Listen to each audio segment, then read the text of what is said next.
Welcome back to the National Stadium as we are about to see the start of the second encounter. As we see a picture of a beautiful stadium, cricket stadium here in St. George's, Grenada. And then Justin, welcome this evening. Just looking at the houses around really produces a really picturesque sight. Yeah, well, that's where we are located for, and that's where we were located all through the tournament for the matches that we are able to bring to you. Beautiful sight, showing you all the dynamics, of course, the double hills and the adjoining grounds around the beautiful cemetery that went out of view and everything that surrounds the ground. Of course, the St. John River just barely can be seen just on the far right hand side there. So quite a scenic view, as of course you viewers have had the opportunity now of having a bird's eye view from the eye in the sky. Yeah, really beautiful facility, and just at the back of it, the athletic stadium. We're probably going to see that later on, but it's really a splendid facility. As we see the start of play, St. Patrick's, and this ball is pulled down to backward square for 4. Good shot by Weevil Benjamin, opening and batting for St. Patrick's. Just to let you know, St. Andrews won the toss and opted to field, and that delivery from Amical Dubiset was short, and Benjamin, in his attacking frame of mind, was back and pulled it down to backward square. Good confident start. Well, yesterday he struck his first delivery for 6. Today he's gone for a boundary. I did say yesterday that it was a sort of a launching pad for him, the start to launch the confidence that he showed. Well, we try to give you the team as we go through this over. Dubiset is his second delivery to Weevil Benjamin, and this one is hit down to the cover fielder, and he comes in and dropped there. Bad miss. That looked like Bishop. Really a bad miss again. Benjamin looking to go over the top, and it sliced off there. It went high up down to cover, and Bishop coming off the cover boundary. A bit slow in getting there, and just was able to hold on in the process. Another single to Benjamin. It's 5 without loss in the first over. It was a bad miss by Bishop. Delivery which was struck high. So Weevil Benjamin seemed to be the one charged with the responsibility to go out there and be positive from ball 1. And certainly a chance gonna begin. Yesterday one can well remember what happened, and it was the same Bishop who was dropped, and certainly St. David's would have suffered as a result of that. Let's see what it will cost St. Andrew. Yeah, I was just about to make the same point with Bishop being dropped, and similar circumstances as the third man fielder was slow to get off, and when he get there just was not able to take the catch, and we saw the result of what happened. I think he was just on a single when he was dropped in third man, went on to score a brilliant, I think it's 87. 84, yeah, 87. We are in the first over. St. Andrews opting to field, and opening batsman Weevil Benjamin. Now Alick Athanaze comes in to strike. The left-handed Athanaze, young player from Dominica, part of the Volcano setup, and he plays this one neatly down to third man, and he's off the mark. Well, we saw a lot of that from Athanaze yesterday. He has the ability to play square with the wicket on the offside. The deliveries which are most of the time, sometimes even straight on the stumps. He can still maneuver that ball just behind square on the offside, or square with or in front of square on the offside. So this brings Weevil back into strike because he was put down. So it will be interesting if we will continue to really go leather hunting. Well, I think it was he was productive yesterday in an aggressive approach, and I imagine he'll want to use the same method as this ball is played to cover. He probably would want to use the same method. Score 49 yesterday, and really he'll want to repeat his batting performance. Yeah, I think anything up, maybe up in his half, he will certainly have a bang at it. That was a delivery back of a length which he just steered into the offside. So, and you want to take advantage of it. It's something we haven't been seeing much in terms of the opening batsman taking charge of even the ball that's pitched up to them to hit over the top. The fact that your mid on and your mid off is in, trying to use the aerial route going over the top, and it was successfully done by Benjamin in yesterday's game. Again, we seen, as we finished the first over, 6 without loss. We seen the Athletic Stadium, beautiful stadium. As you see, we see the main road just at the back there. Yeah, and of course the St. John River runs through from where it's up way up to the St. Andrew, come right down to Yeah. it's one of the longest or the biggest river in Grenada. Could be. Well, I'm not too sure about that. Kerry might be able to give us some info on that when he comes in. We know he's one that probably go to get all those details, and we're looking at the. Of course, we talk about River Road. Yeah. It got this name as a result of the river which passed through that, and the St. John River which we're looking at. Yeah. So. Kavem Hodge is going to pick it up from this northern end, and he going to be bowling to Athanaze. He would know him pretty well. I think they're from the same country with Dominica. This one is short and it's hit down to backward square. Good diving effort. Let's see, goes down to the boundary for 4. Yeah. A control shot by Athanaze. It was a delivery shot and probably not making a lot of height. Of course, Hodge hasn't pushed the ball through, but he just swiveled and just guided it basically between the man at short fine leg and at backward square. And he wasn't able to pull it back. It went into the boundary. He says a bit about his timing. Yeah, his timing really timed well. Probably the fielder probably could have done a bit more. This one he plays straight to the forward square leg. And interesting, Kavem Hodge from Dominica, Athanaze also from Dominica, and must be a feeling for both of them to come here compete in a tournament for different parishes. Yes, it's good for the competition, and added to that is the fact that their teammates, they're on the Volcano, they train together. I guess they would have had such encounters on numerous occasions. Yeah. So could be a sort of personal dialogue competition between both players. And also very friendly. Very friendly. Yeah. It's 11 without loss. We are in the second over. Dubiset bowling his first over, went for 6 runs, and Kavem Hodge 3 deliveries in the second over.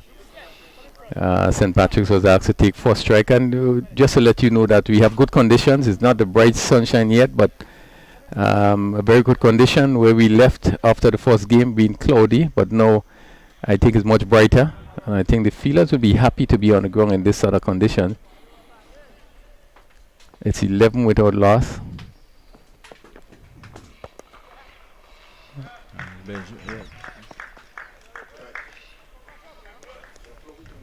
Maybe not getting the type of bat Benjamin probably was expecting. He was on the back foot and looking to punch it through the extra cover. I did go through the extra cover region, but not with the kind of timing, and the fielder was able to come across and feel. But that gave them enough time to cross for a single.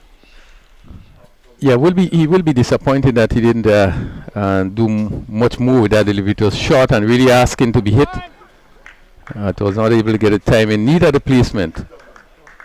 And one at another single to Athanaze. This one is played to mid wicket, straightish mid wicket, and picking up another single. Well, we do hope we wouldn't have interruptions from the weather. It's looking a little bit better, as you said, than it was maybe 1 hour ago. So it's the end of 2. And it's 13 for no loss. We've Benjamin is on 6-7 to Athanaze. Yeah, quiet start after the first over. We probably which was pretty aggressive from the bat of Benjamin. We seen a better over. Hodge keeping things tight, and he's the sort of player that's going to just keep it there. Probably use his experience at St. Patrick's. He had 13 without loss, and this final, as we know, is we are expecting it to be of high level. And of course, we continue to be blessed by you viewers get an opportunity to see different angles of this as the drone continues to provide us with this beautiful view from the sky. Yes, most certainly. As we see every day, there's something new about communication in terms of making this broadcast, bringing this broadcast as close to your lovely shot, short delivery. And again, you see the timing of Athanaze as he stood up here and he hit that beautifully over mid-wicket. Really, really good shot by Athanaze. Yeah, it was asking to be hit. It was short. It was in the right place, and he just simply got on it and just hit it. Never attempting to put it down. Hit it all the way. It's gone to the over the boundary for 6. So good start by St. Patrick again. Positive start. Yeah, lovely shot. And again, one had to speak about the timing of this young player. He really hits the ball well, and you could see minimal movement. But he was in a really good position and hit it sweetly over mid-wicket. Really confident shot. He moves to 13. Is 19 without loss as Dubisset. Still with 3 fielders on the leg side. Short, fine leg, mid-wicket and mid-on. And this one is played down to backward point. Sweetly timed and goes down to the boundary for another 4. Yes, well, the fielder Todman didn't have to run a long way. He didn't have to go very far. But he never had a chance. It was so well timed. And it went away to the boundary for 4. Just look at the position, and he got over that ball and really caress it down to that boundary there. The timing really, and it really went across the surface, and he picked up another 4. He moves quickly to 17. 2 beautiful shots, and really is a good player in making. And this one is outside the off stump and wide signal. Look to be a slower ball, probably trying to bowl a slower ball wide of the stump to try to tempt Athanaze into going after it. Just allow it to go through, call wide. And it will be important that Dubisset keep a good line and then focus on the off stump, because there's nobody. There's no long leg, and that fielder just on the circle itself, anything goes to his left or to his right. Coming off the fast ball would be very difficult to stop, and then there's load of spaces on the leg side. Again another wide, just missing that line. And here, Crony, with the advantage of the drone, we virtually can see from an angle now where we see the crease really pretty well and everything. It will also aid us, yeah. Yeah, well, certainly it'll put us in a better position if to judge some of the decisions that have been made. But Dubisset again, you could see him. The concentration really would be on the off stump, outside the off stump, with a 6-3 field, and he would want to make every effort to keep it just a bit wide with the last 2 deliveries. About a 25-meter run up. He comes in. He's looking to whip it over the onside now. Pitching probably outside the leg stump. Yeah, again we're going to have a look at it again, but looking to take advantage of that leg side field. Maybe looking to whip it between that mid-wicket and that mid-on. And pitch outside leg. And load appeal, but pitch outside legs. Good decision by umpire Rupert Holas, umpiring at the southern end. John Marcus at square leg. Full to the bat and played beautifully down the ground for yet another 4. And again was the timing. Really the timing was so sweet. He just came down on this ball and pushed it back past bowler and really sped across the surface down to the boundary for 4. Yes, it was what you may just call an extended defensive shot. Just coming forward, just the width, right, but well weighted. The body, you can see the body weight coming forward, everything behind the shot, and just pushed it past the right hand of Sherman Lewis, who is at mid-on, and the chase and the fielder coming around also from mid-off never had a chance. Yeah, certainly speaks to the timing of this young player, Alick Athanaze. He's on 29. 21, and it's right up, and some trouble there. Yes. He had to come down on this last delivery, play it on the offside, and the fielder coming around there. Kavem Hodge doing the good work there, just behind point on the offside. And it will be probably a game of Well, this guy is the Athanaze and the Hodge when he get his chance for St Andrew. And probably the Bishop. Yes, yes, yeah. Very interesting. Well, today being Palm Sunday, well, maybe the Bishop will give us his blessings here today. Bless us with something Certainly, well, special. I think we have to, as we conclude the third over 29 without loss, but I think that we have to feel good and really give a lot of thanks. We have been blessed in terms of the weather. We are very fortunate to be in a position where we can have this quality of cricket, the best players on the island, and some of the Windwards players being involved in such a tournament. And yeah, by all, I think the weather have been really good to us, probably over the last 5 weeks. And I think we can go into say how pleasurable it is for us to be able to take you almost up close and personal with the players. Yeah, Very you know, cool shots. the quality of what we are seeing here really has to be done. This one is hit down to cover off the back foot. Goes Benjamin, is going to run close to the boundary ball. We pulled up just inside, and they collected how many 2 runs? Yeah. So not a bad delivery. It was a delivery which was pretty close to the batsman. But Benjamin was able to stand tall and force it and getting getting into bounce over the head of the fieldsman at extra cover and picked up 2. And here he's pulling and again well stopped just behind square on the onside. Yeah, good stop there. And playing back to that delivery one, I thought when it left that he should have been on the front foot, but again, it was given a lot of air slowed up there, and he went back to pull it. Good stop by the backward square. Short. This time playing hard into the ground again, but not getting it to go past the fielder at extra cover as he did previously. Yeah, sometimes one have to look for placement and not power. And if he came back and just all it meant was just to steer that delivery. And he's down the track now and got a lot of it and enough of it in fact to take it over the boundary for 6. So a good hit, a good shot there by Benjamin, and he continued to really you say what? Where his lock on his sleeve.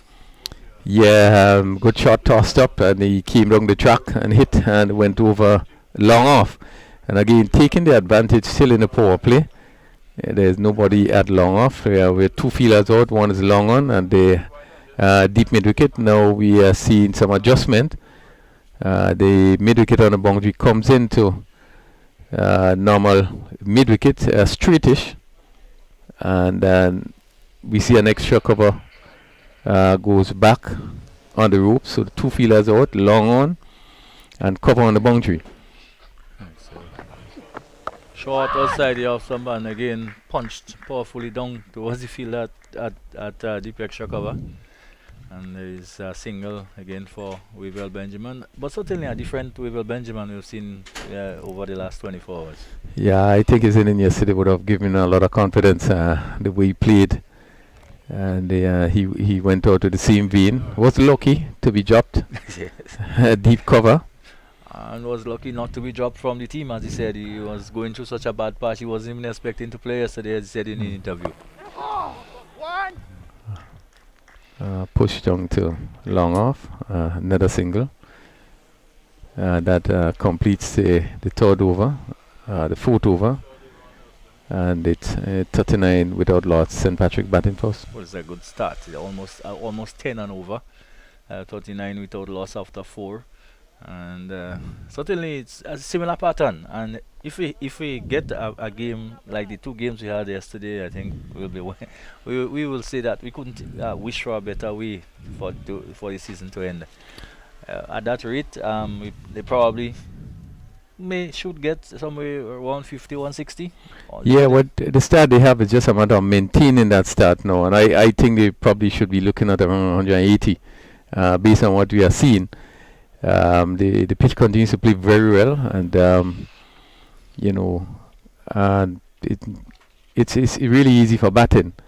And 39 with a loss after 4, but just to continue maintain that momentum, bat sensibly.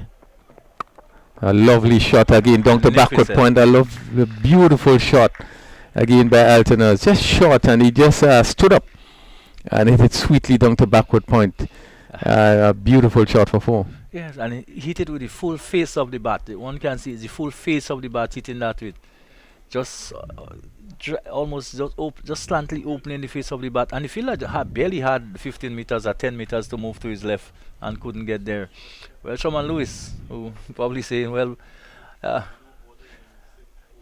you know, interestingly, it's the speed and the ball is coming off the bat. There's no big drive or no looking for big hitting, but really in position and really timing the ball sweetly, and it really is traveling really quickly off the bat. Maybe a change in tactic by St. Andrew. We didn't see Sherman Lewis opening the ball in, but he's on now.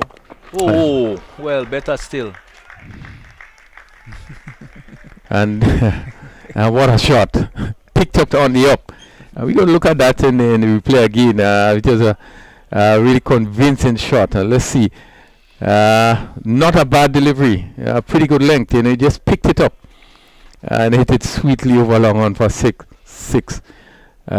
Superb shot. He races to 32. It's 49. We are in the 5th over. But tremendous batting so far. Yes, and it's well, the good thing about it is that it's proper cricket shot. It's not. He's not slugging. He's not just playing. The ball is there to hit, and he hits it. And that's what we want to see from our young players. As Lewis, who has struggled a bit in the tournament so far, he hasn't really set the tournament on fire. He's probably one of the most experienced players out there who has played. He has played at the highest level. Yeah, it's the sort of player that we expected really to be one of the leading players in this tournament, and really haven't shown that. He didn't play in one of the games, but really have not created the sort of impact that we expect him to. But he's coming up against a player that is in tremendous form. A lovely shot through. Another 4 short, and he just stood up. And again hit that sweetly.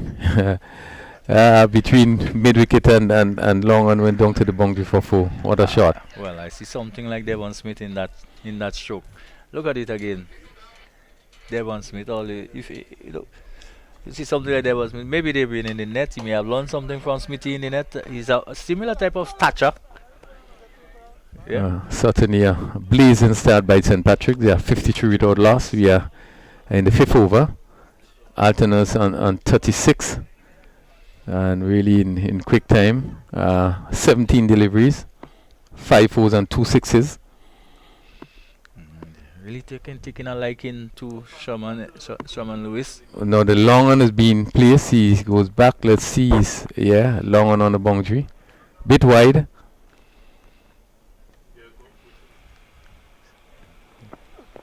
Drive a lovely shot through the covers again, but Bishop is on the cover boundary. Again, ball coming really sweetly off the bat as he came forward and really stroked this one through the covers. Yeah, beautiful batting. Yeah, certainly a touch player, really a touch player. You want to maybe call a name, Crony, that the way the ball is coming off the bat and just with minimum effort? Well, there are 2 players that I always consider technically correct, sweet players. Thinking about from the West Indies team, and I could call on Jeffrey Dujon and certainly Gordon Greenwich. That's correct. They're really top players, and when those guys stroke the ball, you know, it's so beautiful to look at. This was a much better delivery by Lewis, going right up in the block hole, almost asking Benjamin to dig it out. And he did. So after what, 5 or 6? 5. After 5, 55 without loss. 16 it is to Benjamin. Athanaze is 37, and a tremendous start by St. Patrick. Yeah, very good start, confident start. Lewis in his first over went for 16, and really going for 16, you would think that certainly it has been swashbuckling, but really beautiful shot, hit over mid-wicket for 6, and then he hit 2 4s, 1 down to backward point and 1 to mid-wicket. We have seen Athanaze on 37, And really, he so far has faced 18 deliveries, 5 fours and 2 sixes. Really played some beautiful shots. Listen, Andrew haven't waken up yet. By now they should be fully awake, because certainly they have taken it by the St. Patrick team have really taken it by storm, taken them by storm this morning. I will not allow them to settle into any kind of a groove. And see, another bowling change at the northern end, as Hodge has given away to Rogers from the northern end. Yes, but it's more spin. Still just 2 players out. Long on, deep mid wicket, short delivery. And he really missed out on this one. Maybe signal a wide.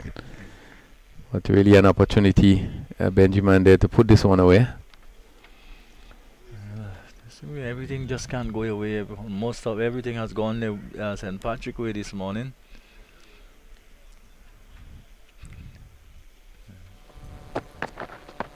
Another short delivery. It just hit hard into the ground. The Benjamin backing away and looking to pierce that offside field. And not timing it. Probably still looking to hit it a bit too hard. So just losing the timing.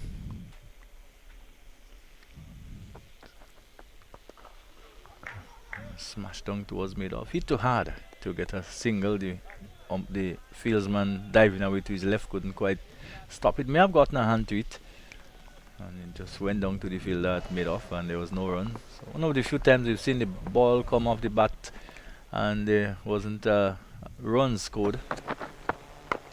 Sam again is off the back foot, and again not timing it properly at all. Yeah, not giving the batsman much room. The shot kind of close to him.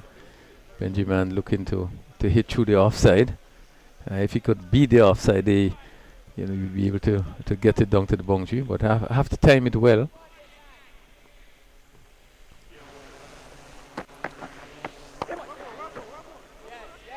Yes, so you look down from the view from the top of the pitch. Wonderful surface. And beautiful to bat on. Ooh, bowled him going across the line, and the first wicket for St. Andrew. They would think that it has come a little bit later than they catered for. They did have an opportunity to Bishop to get rid of Benjamin this morning. They didn't do so, but he's gone now, bowled, looking to pull one. Again, missing. He missed a couple of them this morning.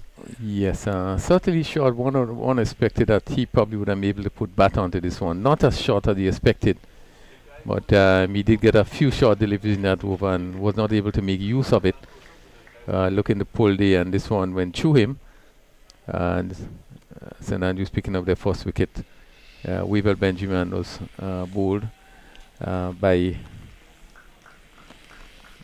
bowled for 16, looking to pull there. And Rogers in his first over picking up one for one. Right, so 56 for 1, we're in over number 6. The final, in fact, 1 ball to go in the power play. Dennis Smith comes in, and as you said, just in so beautiful condition. We look at the National Stadium; it's really a picturesque sight. We are not allowed, spectators at the moment, but certainly a big facility. Holds, I think, if not mistaken, just about 16,000. And certainly a big opportunity given to the cricketers to show their skills, to execute their skills, and not only in the in the environment which exists here, but also for the world to see. Yeah, it is a beautiful facility. One feels very secure in this facility, and we are so blessed that what is going on in the world today, I think we here in Grenada can breathe a sigh of relief, feel happy with the condition that we have right now. Obviously, I think that we are disciplined people. I mean, having to go through some tough time, but I think we can breathe a sigh of relief that we are relishing our situation at the moment. Well done, Richard. Well done. Well done. So it's the end of the 6th. At the end of it, St. Patrick still nicely placed. They're 56 for 1. And Smith has not yet scored. Athanaze, who has looked exceptional this morning, is on 37. Yeah, still a good start for St. Patrick's, 56 for 1 in 6 overs.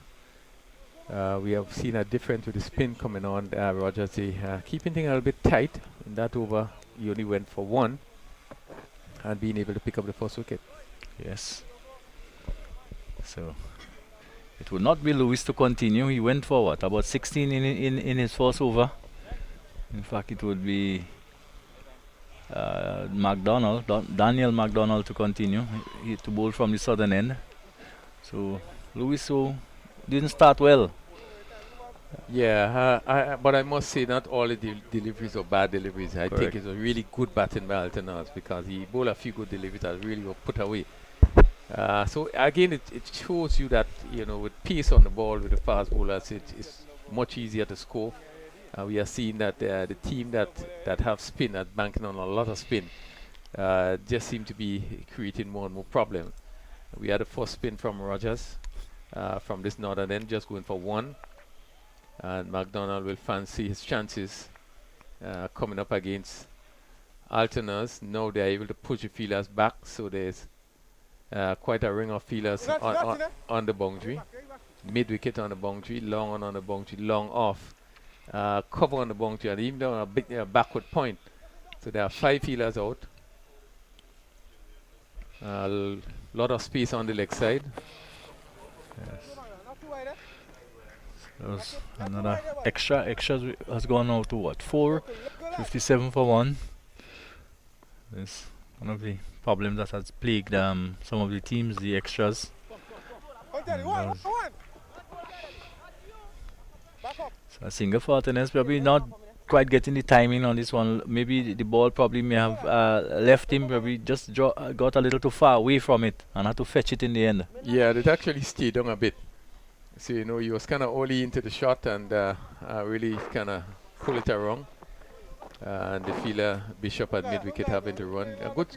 A good pickup and limiting the batsman to just a single. So Athanaze moved to 38.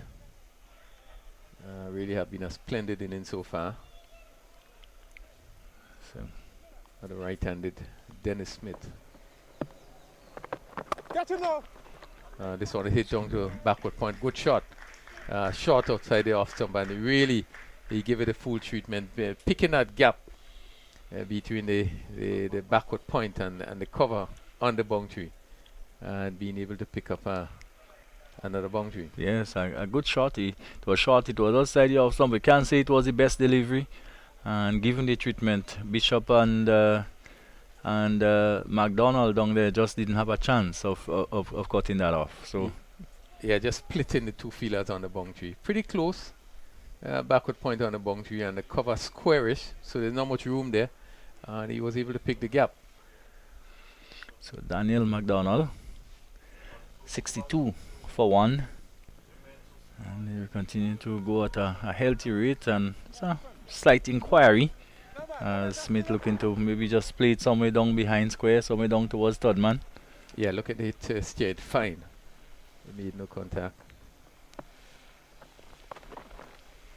And this one is Short pulled on on the the square body leg, again. and this is going to go into the boundary for another 4. Short delivery, and Smith played it well as it went down to backward square.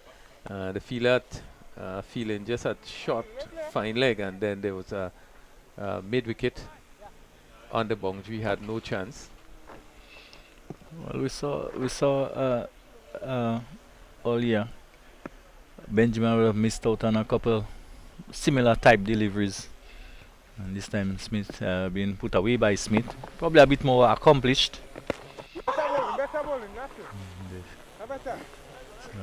A good finish by Daniel, by the bowler Daniel McDonald.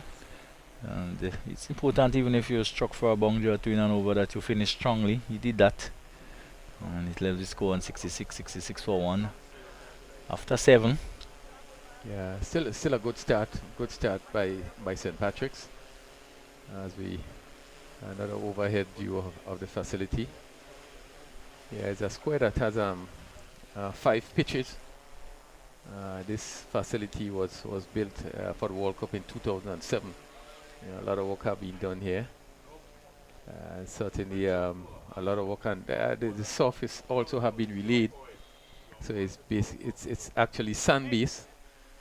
So a lot of work was done as it was prepared for the World Cup. We had a number of games played down here during the 2007 World Cup, and the field continues to really be a top class. Maybe just a bit of a brown spot. I guess the hot sun we have been having, maybe the lack of rain, just intermittent showers every now and then, but no height of rain. It's a facility, it's a field that can be transformed in very quick time. It probably just take about 2-3 weeks to be in top shape in terms of totally green and so forth. It's costly to maintain, but such is the nature of this facility. Easy. It's always an easy one there, although there was a slight hesitation on the part of the batsman, but no danger really. Yeah, Dubisset having to run around to field that ball just in the short backward square. So we're up to what, 67 or 68? 67 for 1. He moves from backward square from the left hander to backward square for the right hander is Dubisset. Rogers in his second over. Toss up and is driven. Took cover. It just seemed to come off the bunks, but good stop by the feline. Look like Lewis. Shaman Lewis, yes. Lewis in the covers. Wearing the number 12 shirt. Look at the turn on the outside, pitched up. Loud appeal, but not out. We're going to have another look at this one. You're just slanting down the leg side. Smith a bit cautious there.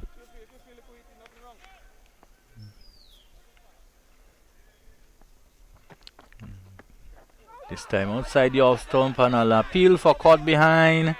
And not all, says the umpire. Smith following that outside the off stump. And for a moment, you look at it. Keep going. Well, Yeah, seem to have certainly. missed. Played under this one. They may have heard something. I don't know what it is. We didn't pick it up in the microphones here. You picked up any? No, we didn't pick up that sound in the microphone. Good line by Rogers.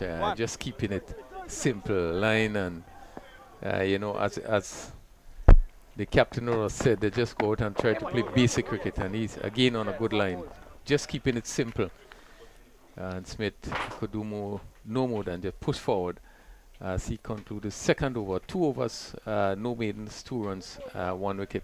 Yes, and after 8, Athanaze is on 39, Smith is on 8, and 67 for 1. And probably it's doing Athanaze no good, the fact that he's been away from the strike for quite a bit now. Yes, away from the strike, and now we have the slow bowlers on. So he doesn't have that sort of freedom with the ball coming onto the bat. Certainly would have to use his judgment in terms of pushing the ball around. So it's getting a little tighter, even as slow bowlers are beginning to take some control. Yes. A lovely shot again, short. There's a fielder in place, Bishop on the boundary. So another single, and of course the rain seemed to have just gone away for a while. Although it's still a little bit, it's still somehow overcast, not really blazing sunlight. But the players, I think, will be very, very appreciative of the weather, the coolness out there now at this time. And 68 for 1, of course, and Andrew will want to make further breakthroughs, further inroads into the St. Patrick batting, which is a fairly decent batting team, Crony. Yeah, with people like Devon Smith to come, I think there's, you know, they will feel confident. This one is hit just past the short fine. Like pick up 2 runs. Missed there by, but missed there by, that is, but that look like McDonald that's there. Yeah, And, bad miss. yes, Smith looking for the pull shot, not getting hold of it. Just went past the fielder there. Oh, and it's gone. Well, dragging him down the track. Good bit of bowling again by McDonald. And the delivery probably just a bit wide, and Smith not getting to the pitch of it. And in the end, pushing at it and not really, and missing it. Yeah, just beating him on the outside edge of the bat. The ball did not come back in at all, probably as he anticipated. And he was thumped. So yeah, good delivery, well flighted, just outside the off stump. And when you fly those delivery outside the off stump, it does look as though delivery you can hit.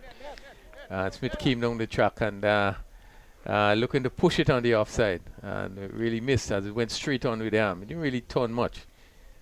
And easy stumping for Andy Matthew. So St. Andrews striking second blow, 70 for 2. We're in the 9th over, and as you see, Justin, with the advent of spin, certainly slowed the progress of the runs, and St. Andrews was able to pick up 2 wickets. yes, and once Smith gives way to the experienced Devon, and he makes his way out to accompany Athanaze, and probably the destiny of St. Patrick in terms of where they would end up lies with these two. Yes, most definitely. They are 2 of the better batsmen. Smith with all his experience, made runs, you know, all over the region, and therefore he would want to consolidate their position at 70 for 2. Athanaze continue to play well. He's on 40. So I think St. Patrick's will be hoping that this pair is going to really take them deep into the 20th over. And if they do, certainly would be in a position of strength. Yes. And the shot we saw of the mountains, the clouds will have been very nice, giving us quite some confidence that we'll be able to get through this evening without much interruptions. So it's Devon taking his first delivery and off the back foot and punches it into the cover. And a single was that, so he gets off the mark. And he's on 1, 71 for 2. We're over number 9. Yeah, 2 left-handed batsmen. And that would suit St. Andrew because you have 2 off spinners in operation. Again, lovely timing down to extra cover. Athanaze really hitting that ball sweetly as the 9th over come to an end. 72 for 2. Athanaze on 41. And Devon Smith just facing 1 deliveries on 1. Yes, and Athanaze has been. He needs to probably bat close to the end, and if he does, I think we would probably see a really good. I'm not even talking about Devon Smith, but Athanaze, if he does maybe bat on close to the end of the game, 15th, 16th over in the last 5, I think St. Patrick will favour themselves. They will probably have a fairly decent score by that time. Yeah, I think that's what they want to happen. Hope that they're going to bat up maybe until around the 16th over, and if they do, definitely probably would be in a strong position. Thank you. In beautiful timing, a delivery pitched up on the onside and flicked out towards mid-wicket, and there is no run, but every shot really coming off the bat rather crisply. And this time just opening the face of the bat and running it down towards third man. Yeah, really good bowling by Rogers. We've seen some teams sometimes get stuck when the bowling when it gets tight. But Athanaze has been able to rotate strike despite that. Found a way to just open the beat, glide it here and there, and rotate strike. I think this is a great attribute in games like this.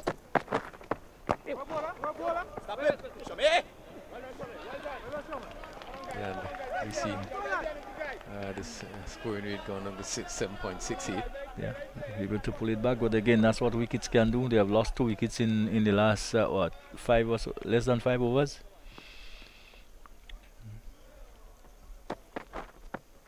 Oh, beaten.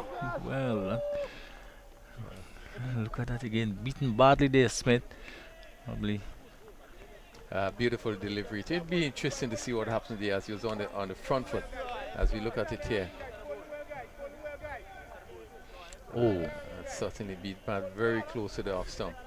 It just seemed to be holding its own. Smith obviously playing for the ball to come back into him. Maybe just have him a little bit ruffled. The one that beat him looking now to just what is it called, a release shot. Yes, certainly has been ruffled there. Smith trying to take him on next delivery. Interesting battle. Yeah, very interesting. This time he's in defense on the back foot. Remember that Calypso crony. If you don't release me, I'll go dead. Certainly, you remember all the Calypsos. I'm not sure I remember that. But very good over by Rogers. It's third over. 3 overs, no maiden. 3 runs, 1 wicket. What a spell! Really has pulled things back. After 10 overs, it's 73 for 2. Yeah, and probably one of the better overs that we've seen. Well, he's bowled pretty well, but Smith can also count himself lucky to be there. That ball from maybe missed by a quarter of vanish, and then a loose shot, the delivery after. And here is one now being ploughed high and hard and long, and that goes out towards the western side, down over mid wicket. Again, Athanaze, timing, precision, beautiful hit for 6. Yeah, good shot, pitched up, and he make it look so easy as he went down and really pick it up and hit it, and probably about 85 meters, and hit it out over the boundary for 6. Really good positive shot. Again, the timing of this player comes into play. Really striking the ball well. So with a spin and pace, he seemed quite adept to playing both pace or spin. That's certainly is a sign of a good player. 80 for 2. So Athanaze goes to 49. He's 1 away from 50. Smith is on 1. Short outside the off and cut down, slap down towards the fielder on the backward of point boundary. And he comes off. So there is a short third man, and of course a backward of point on the boundary. So short again, and Smith off the back foot and punches it up into the on this occasion Sherman Lewis not holding on to it, and probably would have thought that he had a chance as the batsman went through for a quick single. Yeah, and 28 balls, 47 minutes, 5 fours and 3 sixes. Quite a beautiful inning played by Athanaze there. The 2 meet, and Devon Smith, they just going to greet him in mid pitch, but really have been a tremendous inning.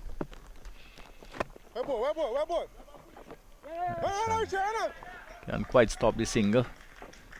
The ball is dug out. Yeah, 83 for 2. Smith looking for the drive. They're not getting hold of this one. Looking to hit it to mid off. It went down to mid on, and just getting past the bowler. So Athanaze on 50.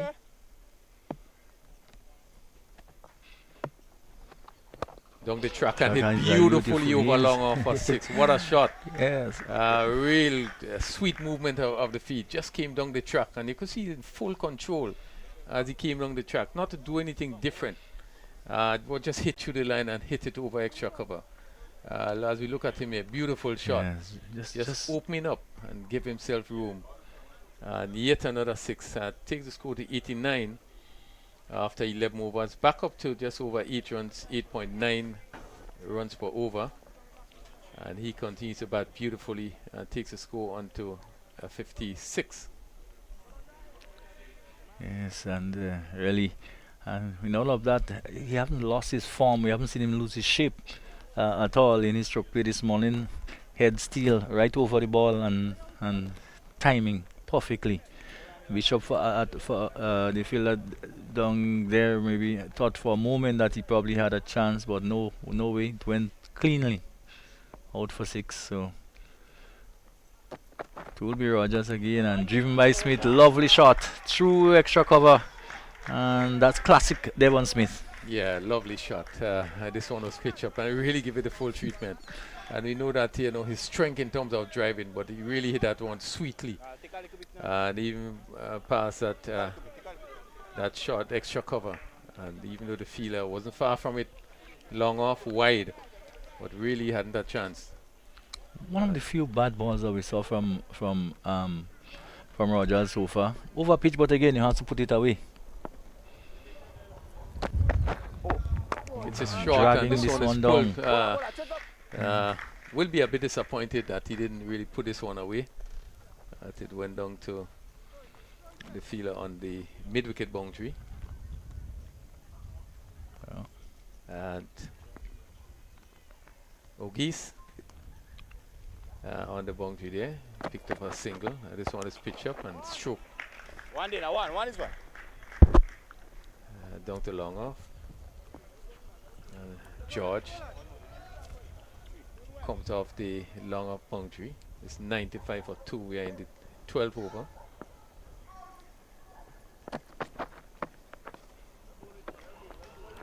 And we have been just testing the line there, pretty close to the line which is drawn, so you can't transgress. It was just a shade inside.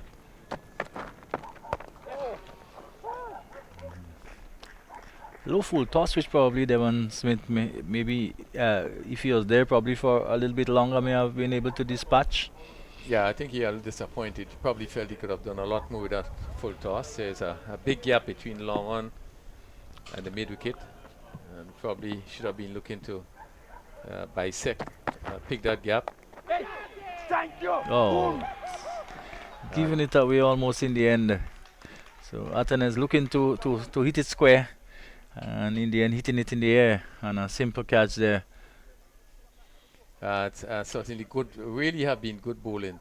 And again, he's trying to hit this one, trying to pick the gap and just be able to hit it in the air. But I think I was looking for the gap between that backward point and cover. And it went straight to the backward point. But tremendous in there, going for 56. Really have been a brilliant inning. And even the stroke was played was so sweet, so smooth. Like he almost had too much time to play the shot. Yeah, I think he was not really to the pitch of it, and the bunks would have caused the ball to hit high up on the bat and went down the backward square. But again, Rogers continued to bowl very well, and he certainly, I think, picked up his second wicket.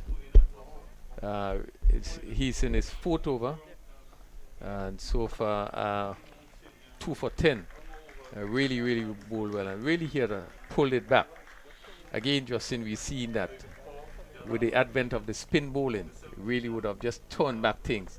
At one stage, St. Patrick's 49 without loss in 4 overs. But really, with the slow bowling, just seemed to have slowed it down a bit. Yeah, but still it's going at a healthy 8 and over at this stage. If they continue at that, they will score 160. If they can go maybe quicker, they can easily come up to score about 180, as you said earlier. Yes. But it all now will depend on Devon Smith. Not bad. So he gets to the non-striker's end, and he goes into double figure. He's on 10, 97 for 3, going over number 13. So then Roy Charles, the captain, is in, and he will take his first ball from Daniel McDonald. Yeah, St. Andrews certainly will be happy to see the back of Athanaze. I think that's a big blow. They will feel now that they can tighten their grips on this game. See just some adjustment to the field. McDonald, we really pay in particular attention to the position of the fielders. A deep backward square is now going out on the boundary. There's mid wicket, wide on the boundary, long on the boundary, long off and cover. This one is hit down to the fielder on the cover boundary, Bishop. So Charles looking to get down the track go back down. Let's go back down. Hit it down in the deep cover boundary, so he gets off the mark. Where ball? And almost searching for it there, Devon Smith. Like maybe if he maybe have been beaten in the flight, one can almost see him feeling for it with the bat. And he's hitting down to cover again. The fielder on the boundary, having some work to do. Yes. Let's go back down. Another single scrambling down there.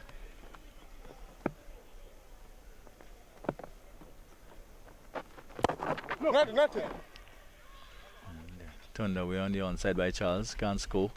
So they just one away from 100. It will certainly be a psychological boost when they get to that landmark. And Charles gone. Well, it was a delivery. It was full. It was outside the off stump. And Charles, I don't know what he was trying to do. Didn't look to go straight. Looked to tug it away to mid wicket. Only succeeded in finding the mid wicket fieldsman. And he's gone for one. And he will be disappointed with that. Yes, certainly disappointed. Now you go in there, you want to stick around Dennis Smith there, and he looking to again swing this one somewhere over mid wicket. Was only able to hit it straight to the mid wicket fielder, who has take a very good catch. That's Donald McDonald took a very good catch in mid wicket of the bowling of Daniel McDonald. And St Andrews having picked up the 4th wicket, 99, we're in the 13th over. Smith on 11, and Charles would be disappointed, but St Andrews really coming back strong, picking up some wickets. Yes, and that is what will hold the progress. You've got to pick up wickets as Olive comes out. So they're 4 for 99 and losing, well, 4 quick wickets. Basically, the wickets have fallen rather quickly. Yeah, a good opening stand of a start of 56, I think it was. But certainly after that would have lost some important wicket. Lost 4 for 43, which is quite not what probably they were expecting, not quite where they was expecting to be at this stage after the start. But that's what happened. Wickets can fall in bundles in this form. Yeah, that's what makes this game of 2020 cricket so interesting. As 1-2 overs can change the course of a game.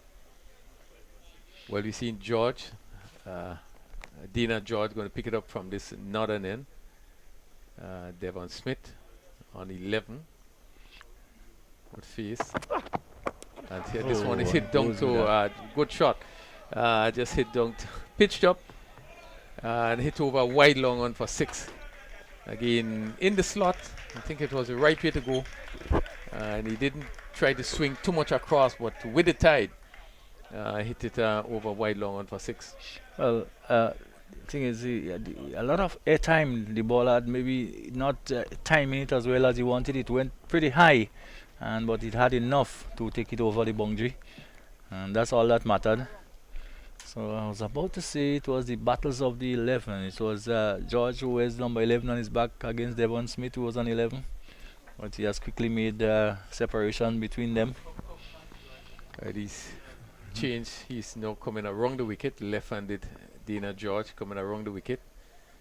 With left-handed Devon Smith. And this one is pulling down to mid-wicket. Let's see. Again enough legs. Really good shot. It didn't look as though he got the time in there. But shortish in length, and he hit it same region, same spot. Down to the wide long one for 6. But just too short, and delivery too short outside the off stump, giving Devon Smith enough time to just rock back and pull it over a vacant area. And it goes well back. I think this time a lot flatter, so probably struck a lot harder than the previous delivery. Yeah, and just in tremendous camera work there by the camera, and really followed that ball from the time it left the bat. Really, we had to continue to really give some credit to the quality of our cameramen in terms of the work they are doing. It's on the screen for all to see, so if we say they're the best, I don't think anyone will argue that. Smith moves to 23, it's 111 for 4. In the 14th over, St. Patrick's was asked to take first strike, and we was privileged to see a brilliant inning by Alick Athanaze. Certainly, the last 2 days we had a couple of brilliant innings that we were able to be part of. He now goes back over the wicket. We see the offside field, long off. Once again, a little dark Cover on the boundary. Cloud over the Dabo Hills. That's where the rain comes from, yeah? Over the Dabo.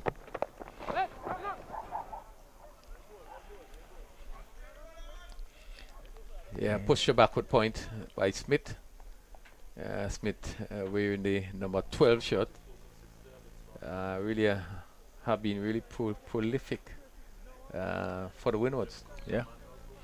Going back to the Dabo Hills, Crony, we know that when the rain is seen around the southeast, it's not a problem at all. It usually goes over the hill, but when it's in the back of us here, and it's so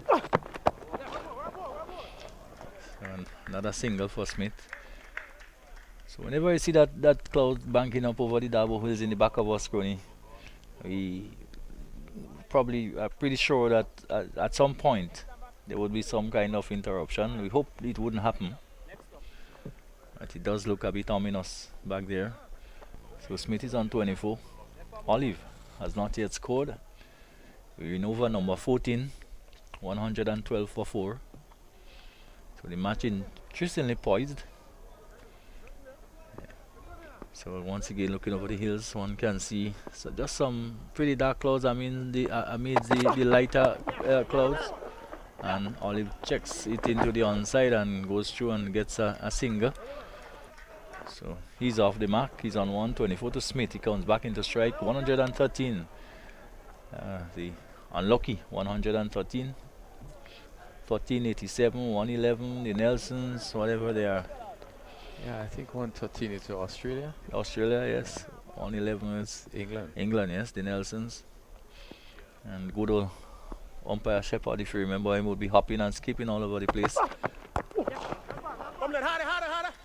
Certainly a character. Good old umpire Shepherd. Another single to Smith that takes him on to 25 at the end of 14 overs, 114 for 4. St. Patrick's, I would think, looking probably to get maybe over the 160 mark. Smith, just a bit on Smith. In terms of tests, 43 tests, 1,760 runs, average of 23.8. He had 47 one-days, 1,059 runs, average 24.6. And first class, quite a lot of runs in first class, 217 matches, 14,681. Really have been a prolific opening batsman, 39.8. And just 36 T20s. And this is the game I think he has not done as well, 642 run, 20.1. So you look back at the amount of runs he has scored, really has been tremendous. Yes, indeed. It's going to be quite a bit of time to get the fields right. Here is Lewis outside the off stump and smash through extra cover. It will go close to the boundary. In fact, it goes across the boundary for 4. So the fielder coming across from the deep cover boundary couldn't get across in time to do the fielding. It was struck well. And Smith continues to goes merrily on. He's on 29, 118 for 4. Olive is on 1, so I think beginning to just press the accelerator, Crony. Yes, just open it up a bit in the air, but he picked the gap and he hit it well. Went down to the boundary for 4. Now we see the strengthening of the side field. We see 3 players back. Squarish cover, and a long off. All back on the boundary. He's looking to pull this one. Not getting hold of it. Just past George, who is in that short fine leg position. But not getting hold of that shot again. Looking for the mid-wicket boundary. one more, and just seeming that he seeming now look to up the tempo. Shot. But also, the ball may have passed pretty close to the leg stump, bouncing away just coming off the inner portion of the bat. Yeah, the hills, that Dabo Hill, just looking a little bit dark, but I think that area they probably would be just passing us. I beg to differ. This is the western side, this is the northern side, so this is where we're seeing most of the clouds. Yeah, just seem to be, well, probably behind us. Yeah, behind us, yeah, very much behind us.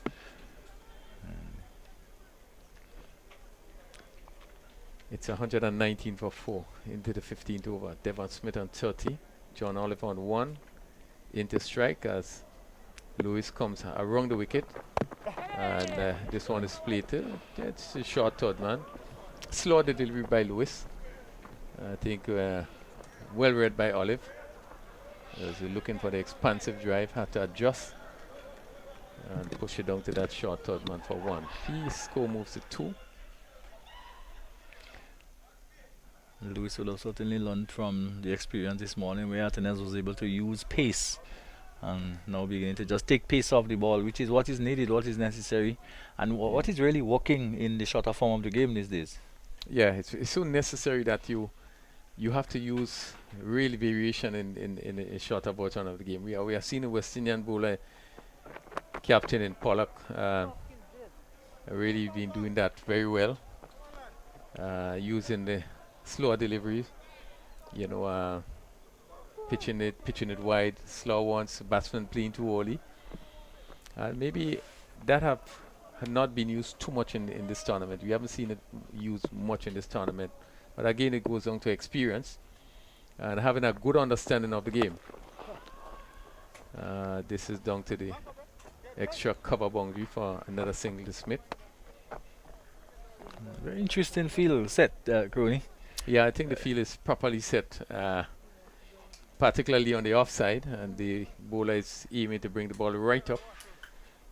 So just giving him one opportunity, and that's to play the drive down to extra cover, or long off, or square cover.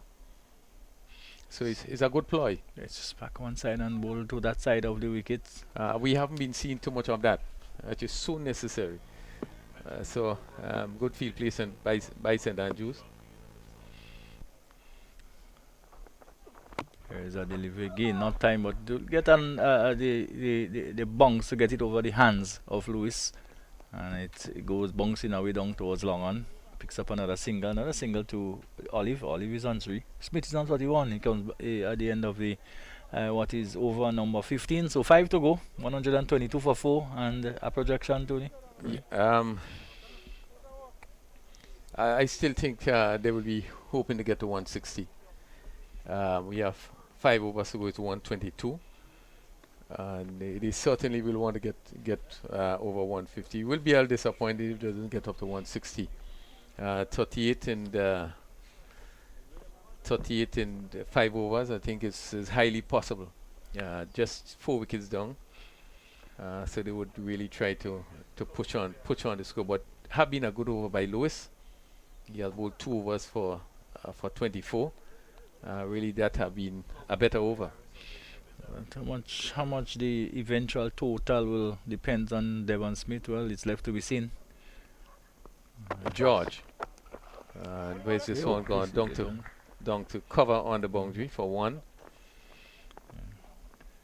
Dana George, just a bit really overcast. Not as bright as it were as we look at the Dabo Hills. Yes, still a little darker since we talked. A bit darker. But no movement by the groundsman. So this clouds too seems to be drifting towards the west, which is a good sign. Yeah, that's what I'm thinking. It's probably going to move away, maybe pass behind us. Yeah, which is good. Again, a beautiful view.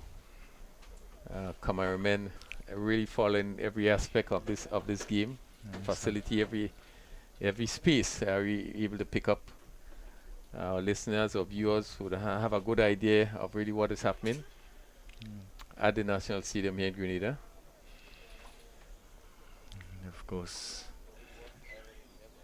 Look, beyond that hills, of course, is the village of Fontenoy, which, of course, too, a number of very good national cricketers would have emerged from. Yeah, we had the likes of the likes of Frederick Jones as one of the national cricketer One of the best timers of the ball. coming from that parish. Really stubborn cricketer. And I've heard that Frederick will score a century before lunch and yeah, a very good player. He scores a lot of runs in the St. George's competition. At that time, you're talking first division, second division, and even intermediate. Yes. He have done very well. I think he played for Autumns, if not mistaken. Delivery just full outside the off stump and maybe not dealt with as it should. Olive not willing to come onto the front foot, where he should have been probably, and looking to stroke the ball straight down the ground. Said he was sort of pulling away and only managed to dig it out in the end on the onside where the fieldsman came across to do the fielding. Yeah, a good sensible bowling by Daniel Georgie, just keeping the ball right up. And I think one has to give the captain of the Annie Matthew, the captain of St. Andrew's team. This one is hit beautifully through a chuck about for 4. Again, over pitch. This is a shot you're looking for the Previous delivery. Yes. This one he waited, and you could see he sort of waited, slow delivery, and hit it well, hit it very hard, and picked the gap, and it went down to the boundary very quickly for 4. But just making the point, I think the way that Anil Matthew would have handled the St. Andrews team, I think he has done a tremendous job. And if you look around at the captains for this tournament, he really would stand out, yes, in terms of the work he's doing. You look at his field placement, I think it's really good. Certainly has done a great job. Yes, this is more like what I expected from Olive earlier when he really was pulling away and not stroking the ball down the ground. But this time, full delivery just around off stump and struck it down towards long off. Picked up a single, 129 for 4, in over number 16. So whatever it is, they should get in excess of 150, and that will certainly make for a good chase later on this evening.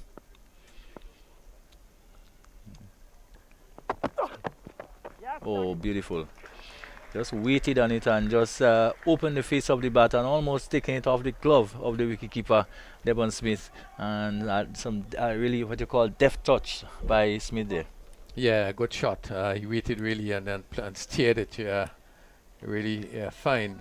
Probably where first slip just probably would be to the left of the first, where first slip would be placed, and it went down to the boundary for 4. And it was so well timed. It kept and and this is something, Grooney, we talk a lot about some of the former players who would just touch the ball basically and have the fieldsman chasing after it right onto the ropes, and as they almost bend down to pick it up, the ropes appear and the ball crosses the line. Yeah, it speaks a lot about your timing. Yeah. Not always the brute force, but the timing. Yes. But again, Justin, as we end the 16th over 133 for 4. I just want to comment in terms of what I'm seeing from the captain of the St. Andrews team, and Matthew. I think he really is on the ball, and you look at his offside field, really well set field. Lewis continues around the wicket, and good delivery again. He's looking to steer it. Probably beaten for pace, or maybe a bounce. Maybe the ball may have bounced a little more than he anticipated. Almost essayed a bat at it, and the end it passed pretty close to the bat on his way through to the keeper. So good bowling by Lewis. It was straight. He didn't have room to freeze arm, and just going across the chest. So he hasn't shown the type of aggression, Lewis, that we probably were expecting. This one is hit straight. Let's see where this goes. Didn't get hold of it. And he's out. The mid-off coming around and taking a catch. Mm. And I think it was the right shot to play. Really didn't get hold of it. Probably in his position. We probably look to see if it was a slower delivery.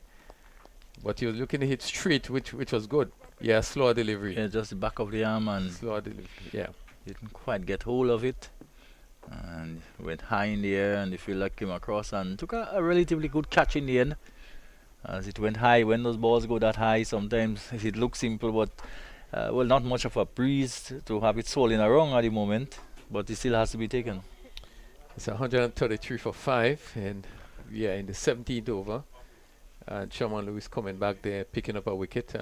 Really, second spell just seemed to be somewhat different. Is what we expect from him. We saw a quick delivery that just passed the edge, and this one slower delivery, and Olive having to reach for it, was not able to hit it, get the time in, and it went high, and the fielder on the long off boundary, yes, coming in had enough time, settle on it, take a simple catch. So the two veteran players at the crease, Marlon Henry has now joined Devon Smith, and this two will probably look and want to take it to the end.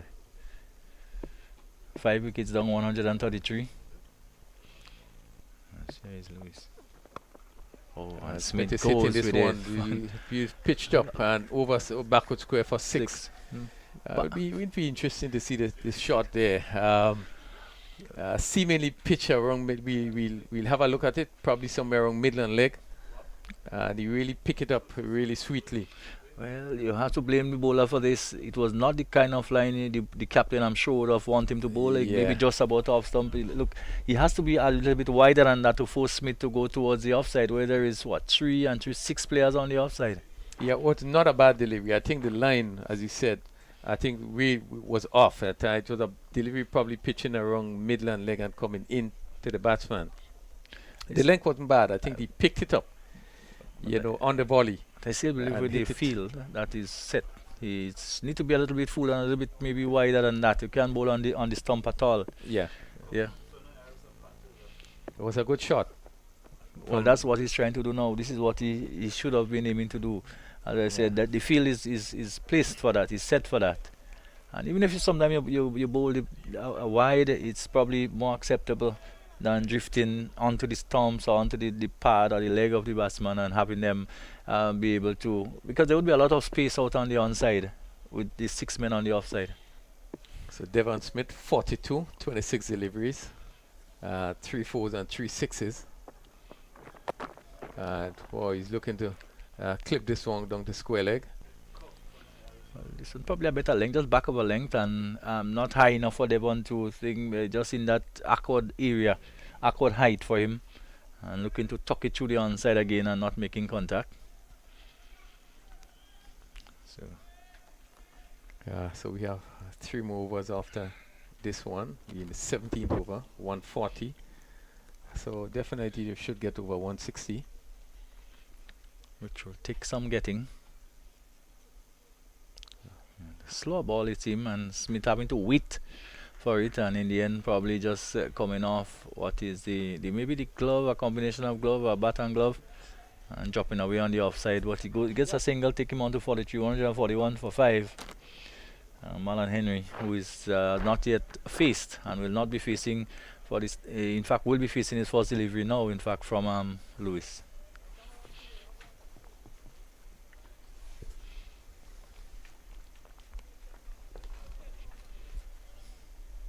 Yeah, 141 for 5, and really there's runs on the board. And the right-handed Marlon Henry comes into strike. Sherman Lewis goes over the wicket. So pleasing to see that over the hills is looking a lot clearer. This one is hit down to long off, and the ambles a single. That will conclude the 17th over. St. Patrick's 142 for 5. Devon Smith on 43. Marlon Henry just off the mark to 1. And the wicket so far, Weaver Benjamin, he was bowled by Rogers for 16. Alick Athanaze was caught by Daniel McDonald, bowled Rogers for 57. Dennis Smith Stump Matthew bowled Daniel McDonald for 10. Devon Smith is 43 not out. Denoy Charles or Scott McDonald bowled by Daniel McDonald for 1. John Olive, Scott McDonald bowled Sherman Lewis for 9. Marlon Henry is on 1. 17 completed overs. St. Patrick's was asked to take 4 strikes. St. Andrews winning the toss. They are 142 for 5, and we're looking at Kavem Hodge, who has so far bowled 2 overs, no maiden, 17 runs, no wicket. So he's coming in for his 3rd over, and just making sure that fielders are placed in the right position. For Henry, mid-on, fairly wide, mid-wicket on the boundary, long on the boundary. Just 3 players on the leg side. And short third man, point, cover, mid-off. This ball is played to mid-off. Rogers doing the fielding. And then we have long off McDonald on the boundary. And again, he's driving, bouncing out the covers. Rogers moving around, and there's 1 more to score, 143. And Henry moves to 2. Left-handed Devon Smith comes into strike. I think what he'll have to do is to try at least to get Devon on strike most of the time, as often as he can. Try to push the ball, rotate the strike, and Devon, the man who set, is on 43. And I think if they're going to get maybe another 30, 40 runs, most of it will have to come off the bat of Devon Smith. Yeah. Smith would be really important in terms of what the final score looks like. This is short, and this one is hit down to cover. Good shot, went down to the boundary for 4. It just seemed there as though the fielder on the boundary just seemed to have really misjudged that. I think it looked pretty closer than it seems as we look at the replay there, and hit down to cover. Yeah, a bit. Bishop again, a bit slow, moving across went across the rope for another 4. It's well timed though. It went across pretty quickly, and Bishop just didn't have a chance. Hodge just giving Smith too much room, and then so much room on this occasion that the umpire has to stretch his arms out. Smith on 48. 148. This one is hit down to cover. Good stop there. Not getting the placement on this occasion. Again, one must commend the field placement. Look at the offside field. Really good field placement there. This ball was hit hard. He had to really do well. He stumped. And he's really stumped. Beautiful bowling. Out Fox there by Hodge. He's bowling very, very wide indeed. And one could have seen maybe that was the intention, was the previous delivery. And probably just laughing with Smith, saying that, oh yeah, I got you this time. I certainly enjoyed that. A wide delivery. Let's look at it. And Smith coming down the track, he pushed it a little bit wider. And really, Smith was in no man's land. And really would have really laughed at that. Certainly it was good bowling. Devon Smith stumped off the bowling and Hodge for 47. Again, good wicket at this stage. He was really looking to push on. But one had to come in again. The field placement has been tremendous by Anil Matthew. And really have kept things pretty tightly. 149 for 6 is already runs on the board. 2 overs, probably another 15 runs. They're probably really happy to get another 15 runs. And in a finals, it's difficult to tell what is a good total in a final. Most times, sometimes teams put runs on the board, and you tend to think that maybe, yeah, you just seen a little really dark up there. We haven't seen any actual rain yet. We haven't seen the grounds folks making any moves, so it's pretty okay. Just that now the heavy cloud that we were seeing earlier has seemed to have drifted, and we're just seeing now that greyish cloud, which is doesn't seem as dark as the previous cloud. Yeah, just looking a bit lighter on the hills. Let's hope that it will continue to get lighter as Hodge and this Dennis George beaten outside the off stump again, looking to hit down the backward point. Really good field placement. Really impressed with what I'm seeing from Adil Matthew. And look, he's now really thinking. He's strengthening that position. If you're going to attack the off stump, this is where you have to bowl. And he put that fielder into position. Really good field placement. Really, I think it's the best I really would have seen of all the captains. This one is hit straight to the fielder, but good running. They will get a second. They will get a second.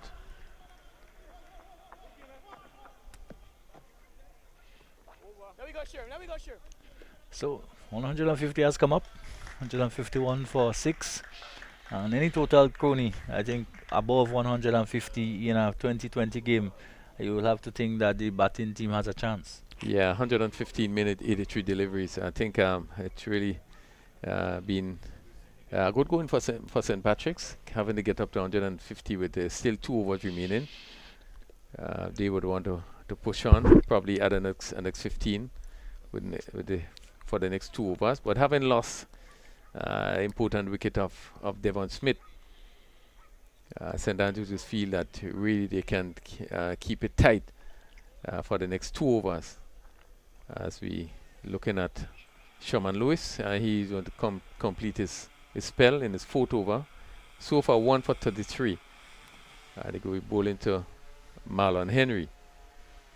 Once again, an offside field.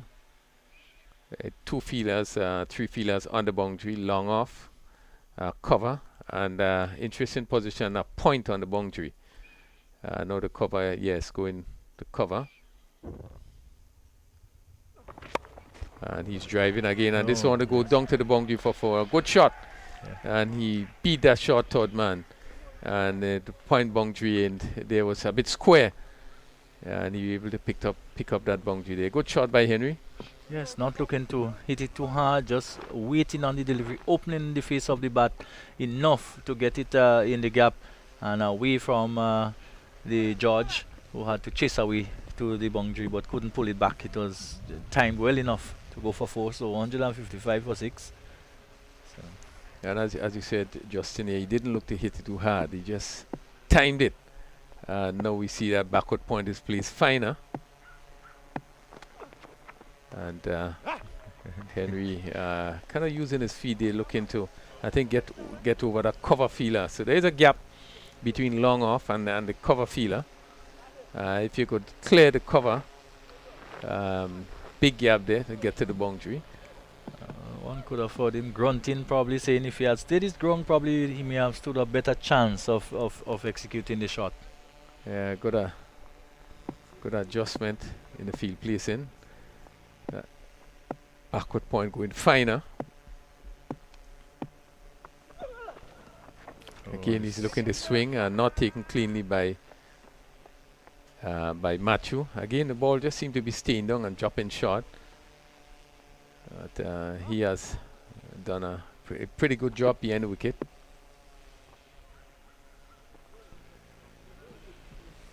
Midland leg. 156. Dennis George just asking for a Midland leg stump guard. Dennis, of course, is not he's not a rabbit with the bat.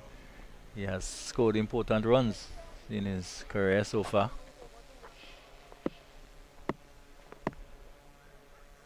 As you see, again the focus really would be on the off stump as Sherman Lewis is coming around the wicket. Left-handed Dennis George.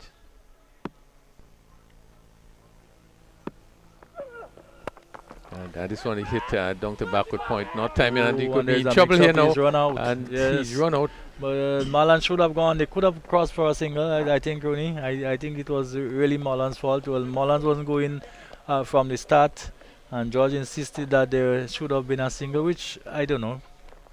They may have been able to make it. At this stage, you had to be backing up, and I think if he actually really was backing up, he would have made it because the ball was not fielded cleanly. He had to drop and so forth. But I just think that Henry decided early that he's not going to run, and therefore George was left really far from the ground. It was an easy run out. So St. Patrick's had lost their 7th wicket. It's 156 for 7. Dennis George run out for 2. And George, we know, who prides himself on his batting too, and always wanting to make a contribution, will be very disappointed that it had to happen this way. I know that he wouldn't be happy. I tell you, probably gonna tell Henry, give Henry 2 words when he comes out. Yeah. 156 for 7. We are in the 19th over. Davis Charles, the right-handed Davis Charles, comes into strike. So St. Patrick might be in danger of not actually pushing on as much as they should have at this stage with the loss of those wickets. Yeah, as I said before, this 160 I would think they would be looking for, would be disappointed. This one is hit down to long off by Charles. That's one more. Beautiful view once again, Justin, of National Stadium. We see at the back the Football Association office, Peach Building. Yes, and of course the gravel and concrete mines, and of course the double hills coming around to the laundry, and the Grenada Standard Bureau buildings and so on, all of those. This was to go down to the boundary for 4. Henry again looking to charge, give himself room, comes off the edge and fly down to vacant third man. And he pick up another 4. Good way to end that 19 over, as we see here. Given the room, and you want to avoid that, given room. You want to bring it, have it close and right up. Henry was afforded the opportunity to swing freely. And it went up there, down to third man for 4. Yeah, well, it's one of the shots that you very rarely see being defended. And yes, we continue. Of course, this white area is seen on the right of your screen. That's the gravel and concrete mine, and of course you're seeing the houses just spattered through, and a good network of roads in between. So very nice. The power plant, power distribution plant over there, and of course, yes, the Grenlec, and of course the Chinese section quarters there. Well, we even seen our practice nets right at the back there. Of that, yes. With that black you're looking at there, that's the power generating plant. This one is hit to mid off. We are in the 20th over, 161 for 7. Charles facing the last over, ball by Kavem Hodge. So far 1 for 26. 161 is he? And again hit to mid off, and this time should be home easily. Good running, really good running by Henry. He was quick off the mark. But Hodge giving this a lot of air. Yeah, so the batsman waiting on it and not being able to pick the gap. Going straight to the field. We've had many. Did we have any successful chase over 160 through the tournament so far? No, we haven't. We hadn't much score over 160. Yeah. We haven't had much score over 160. We had 2 scores over 150 chased down yesterday. Yeah. This is sort of score, you're looking for finals, and this one is down the track and hitting. Let's see down to cover. Just dropping short of the fielder. Another single to Henry. Yes, so he's on 11. 163 for 7. 3 balls to go. Could get up to 170.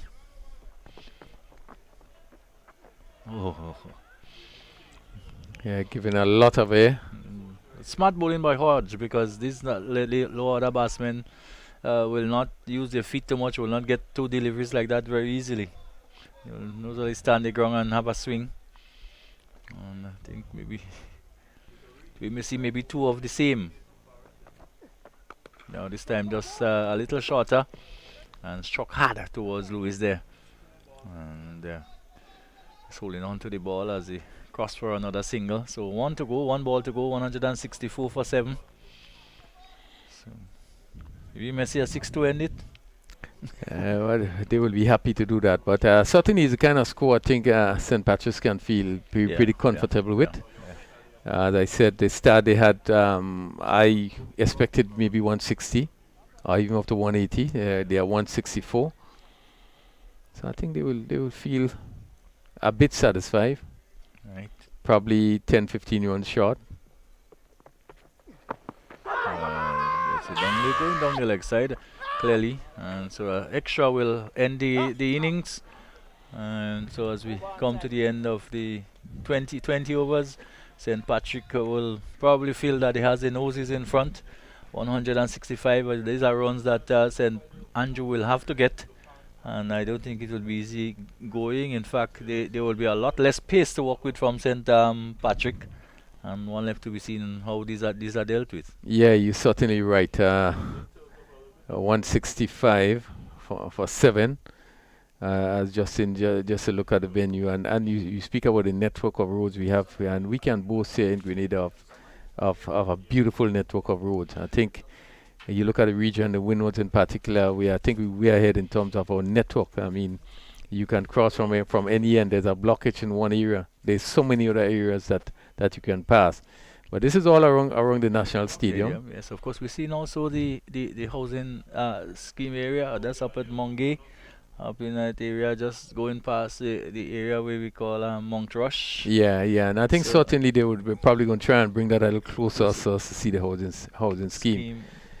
Just to let you know, St. Patrick's been sent into bat. There's 165 for 7. They were sent into bat by St. Andrews, who won the toss. Weevil Benjamin, he was bowled by Rogers for 16. He faced 17 deliveries and hit 1-4-1-6. Alick Athanaze Daniel McDonald, bowled by Rogers, 57. 31 deliveries, 51 minutes, he hit 5 fours and 4 sixes. Dennis Smith stumped Anil Matthew, bowled Daniel McDonald for 10. 13 deliveries, 12 minutes, and he hit 2 fours. Devon Smith stumped Matthew, bowled by Hodge, 47. 30 deliveries, 41 minutes, 4 fours, 3 sixes. And certainly we do have, I think, Kerry's on the ground. We know turnover to Kerry. We here at the mid-innings break with Devon Smith, the today mid-order batsman for St. Patrick's. Devon, first of all, must relish this opportunity to come and represent your home parish in this tournament. Yeah, it's a good opportunity to represent my parish. I think we have a good bunch of guys, and we're always looking forward, to the challenge. Today, we see again a good start from Athanaze and Benjamin. Certainly have laid a good foundation for you guys 2 days in a row. Yeah, I think the foundation is the key. You can build on that once you have a good foundation. So you just have to keep the momentum and try and get as much as possible. All right, you got 47. Happy with that knock? Yeah, I'm happy with 47, but having said that, it doesn't really matter if you get 47 or 50. So I'm saying, as long as my team get the total that we're looking for, that was important. We also see a mini rivalry there between you and your good friend Kavem Hodge. He was responsible for your wicket. Happy. Was it Hodge that dismissed you off the stump? Yeah, Hodge. He's a smart bowler, smart cricketer in general. I thought he would bowl a faster one again, but having said that, he bowled a still ball, so it tricked me. But having said that, I think we 15 runs short of a total we was looking for, compared to the start we get. Yeah, you did say about 15 runs short, finishing on 165, a good start again. But do you think it's enough that you guys are certainly a quality and skill bowling attack, think enough to defend? Yeah, I think we have a decent total enough to go there, and that's the highest total for the tournament, for the entire tournament. So I think, with the kind of bowling we have, we should go there and defend that total. All right, you being a senior player who's been around for a while, played at highest level, coming back here. What are your thoughts on this tournament, seeing young players getting an opportunity to showcase their talents across the world? I think it's a good opportunity for a lot of youngsters, to come here and showcase their talent, because of the COVID, a lot of things have been changed, But having this tournament and everybody's seeing, the kind of talent we have in Grenada, it's a plus for us. All right, well, Devon, congratulations on your knock, and all the best to St. Patrick's for the rest of the match. Thank you very much. All right, so that was Devon Smith, the middle-order batsman today for St. Patrick's, 47 in helping them set 165 in their 20 overs. Well, interesting, Justin. He said that it's 15-run shot, and really, so I've also of the view that 180 would have been the score they were looking at. But as he said, I think St. Patrick do have the bowling to really defend that. But just to complete the score card I was given there, John Olive, he was caught by Donald McDonald bowled Sherman Lewis. He scored 9 deliveries, 18 minutes, hit 1-4. Henry not out 11. Dennis George run out for 2, just facing 3 deliveries. Davis Child not out 3. A total of 165 for 7. Dubisset 2 overs, none for 22. Hodge 4 overs, 1 for 29. Sherman Lewis 4 overs, 1 for 42. Richard Rogers had 2 for 10 and 4 overs. Daniel McDonald had 2 for 34. Dana George 2 overs and none for 26.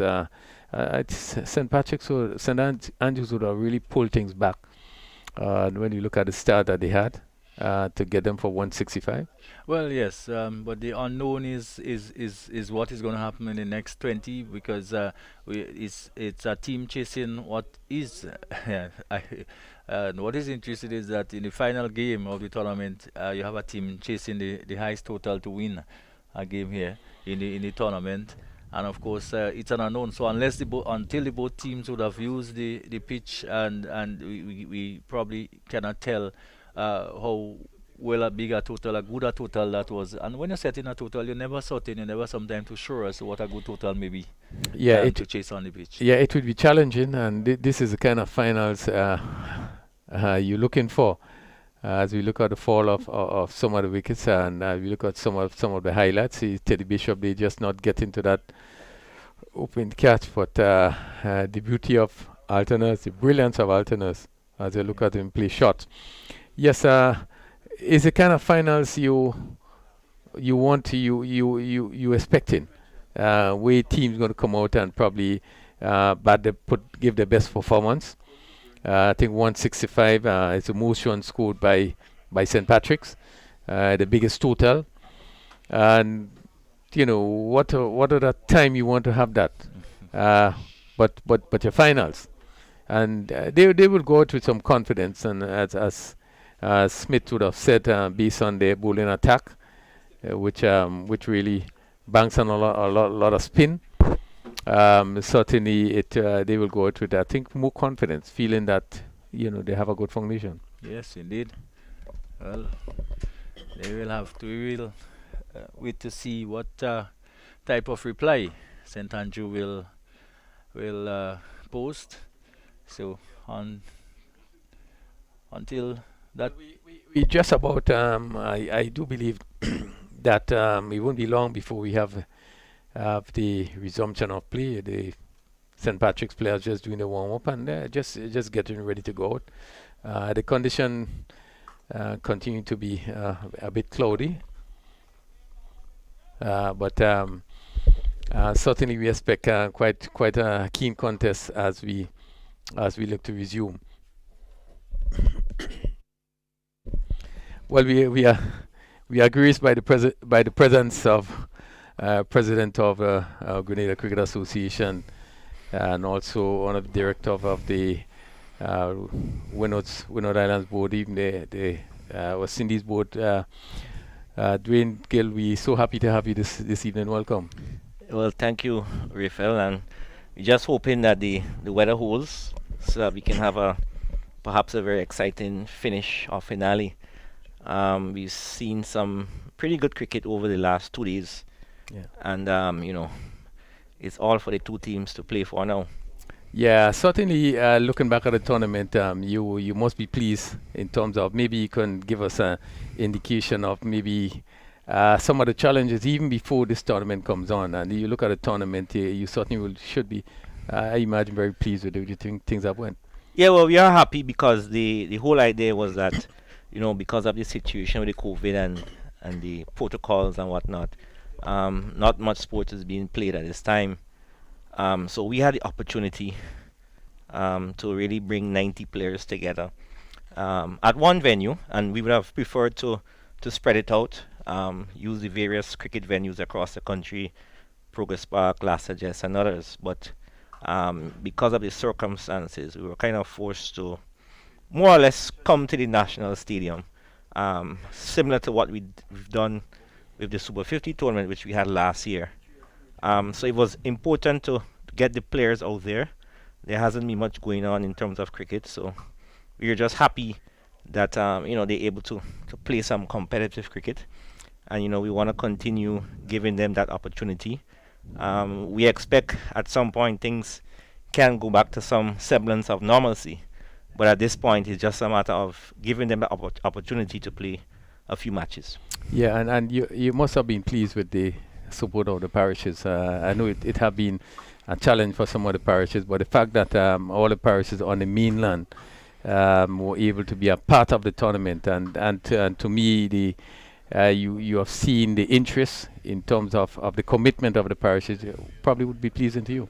Yeah, I mean, when you look at the level of organization now, it's a lot better now than probably a couple years ago. And you must give credit to all of the parish reps, the presidents, the coaches, the managers, and also the players for organizing themselves, making their way to the stadium.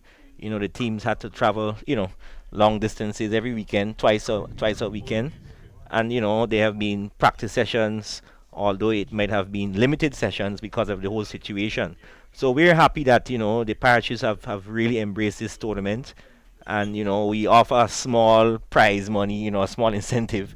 So it's something that we want to continue with the under 19s, which we will start later next week, and hopefully there's a lot of lessons learned for the parishes so that they can really push the cricket in their respective parish, the coaches and the managers and so on, to continue.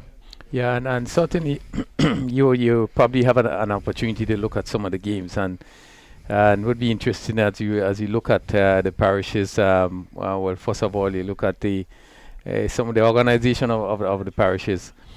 Are you pleased? You think there's quite a bit of work to do in terms of restructuring? I know that really the foundation of a cricket lies with the parishes in terms of how they are structured, how they develop the cricket. Your view in terms of what you have seen? Yeah, well, you're right. The Greater Cricket Association is really about the parishes, and the strength of the parish councils would really determine the strength of Grenada's cricket.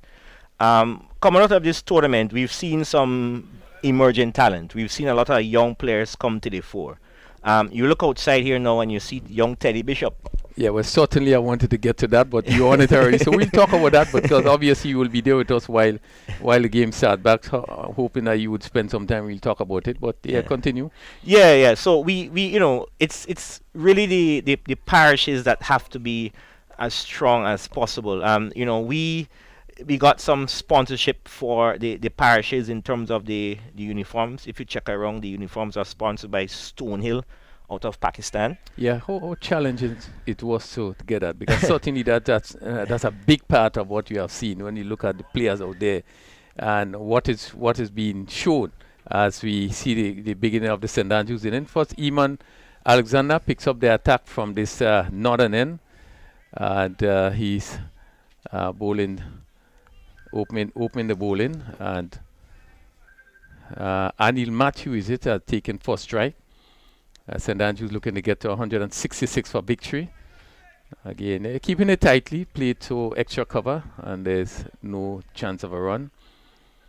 But critical spin will be against the St. Andrews batters, as left arm around the wicket, and again good delivery, no room. And Matthew is cautious. We saw St. Andrews batting and the explosive start with the semi-finals game yesterday. I think both batsmen were really positive. But today, having spin opening the bowling, probably we expect it to be a little bit tighter. Yeah, it's going to be a different challenge now with the left-arm orthodox spin of Iman Alexander bowling to the two right-handers. Yesterday was a different proposition. You had medium pace, and the opening batsmen were a lot more comfortable against the medium pace. And good delivery, good line. Alexander really suffered. I think he had some problem with one of his left wrist. You can see it bandaged there, and his bowling hand, the left, today seemed to be a bit better. Yesterday he would have bowled 4 overs for 43, which is not. You wouldn't look at Alexander the way he bowls and attribute that sort of runs coming off his 4 overs. But he completes first over, maiden over. And a good start for St. Patrick's. Yeah, a good start for St. Patrick's. So if you want to get back to the issue of the tournament and I was saying that the Stonehill has sponsored, it's in the region of $24,000 worth of uniforms, and we're thankful to them. And what came out of this, we saw the parishes designing logos and whatnot. Some of them didn't have it before. So what we want is a situation where the parishes can, in the future, perhaps they have your own colors and your own logos and caps and so on, and you want to do that for the under 15s, the under 19s, and the women's teams as well. So this is a start, and we're hoping that can continue. On the question of sponsorship, I just want to thank the National Lotteries Authority, because without them, this tournament perhaps would not have been possible. As you know, Raphael, we've offered small prize monies, $4,000 for the winner. We have prize monies down to the 5th and 6th place teams. 2nd place team, $2,500 and so on. A lot of the teams are not really playing for the money. They're happy to just play, some level of cricket. But at least there's something to play for. In the past, we haven't had much prize money. It's a good shot here by Teddy Bishop, straight. Well, not necessarily straight, but over long off, one of his trademark shots.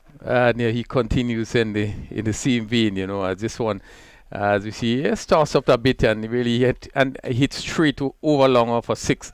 And I was commenting with the inning that we saw from Bishop yesterday. He's not a big guy, not really a strong hitter, but his positioning and his timing, and really hit this with ease over long off for 6. We saw it with Athanaze today. These are not strong guys, but really they time the ball sweetly because of the position they seem to be getting into. And certainly is a good shot by Bishop.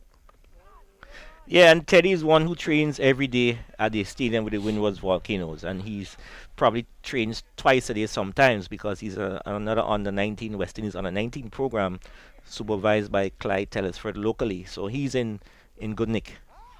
Another superb shot off his back foot, hit it down to backward point. Really getting into really good position. A short delivery, and was given the right treatment. And that's one of his favorite shots, the cut shot. We saw yesterday against the faster bowlers, he had some runs through that backward point position. Here now with the off spinner, he just gave himself some room and bisected the 2 fielders into the boundary for 4. So he's really batting well. Teddy Bishop seems to favor the offside, they drive over long off, and now they cut behind backward point. So let's see what he does with this delivery from Davis Charles. Again, that favorite cut shot of his. I was mentioning, Crony, that Teddy, he trains every day. He's one of the players identified by Cricket West Indies to more or less prepare for the under 19 setup or the under 19 team. He was part of the last cohort, didn't make the final 15, but was in fact in the 18-man squad. And here's another drive straight over his head, and it's also a no ball. And Teddy Bishop is looking quite good here.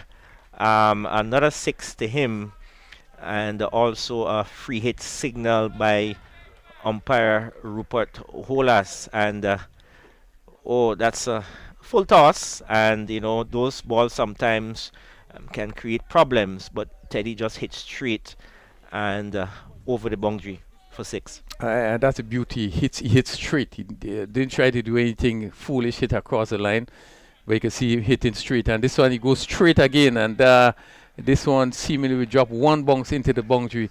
So he continues in the same vein, but really making use of deliveries that need to be put away, and that's a difference in terms of his batting. All the shots he would have played in this over was good shots, hitting way over long off, over the long off fielder, and went down to the boundary for another 4. Well, the thing about it, he's trying to hit the ball straight. So I think that's one of the features of his batting. Also, Davis Charles, you have to describe it as uncomplicated spin. Not much turn coming around the wicket, and Bishop just hitting straight back over his head. But the long one is placed back to the boundary, and this one is pushed down to long one. And Bishop pick up another single. Certainly has been a good over by St. Andrews, making quite a positive start, trying to get up to that total of 165 for victory. Just going back to what we were discussing in regards to the uniform, how challenging. I mean, having a sponsorship 24,000 uniforms for all the parishes probably had been some hard work. I mean, using maybe all the areas to get you to that sponsorship, or difficult. It's always difficult. This is sponsorship not in cash but in kind, and I said 24,000, so people feel that it's cash, but it's really in terms of the uniforms. But it's always difficult sponsorship for these tournaments, especially in these times.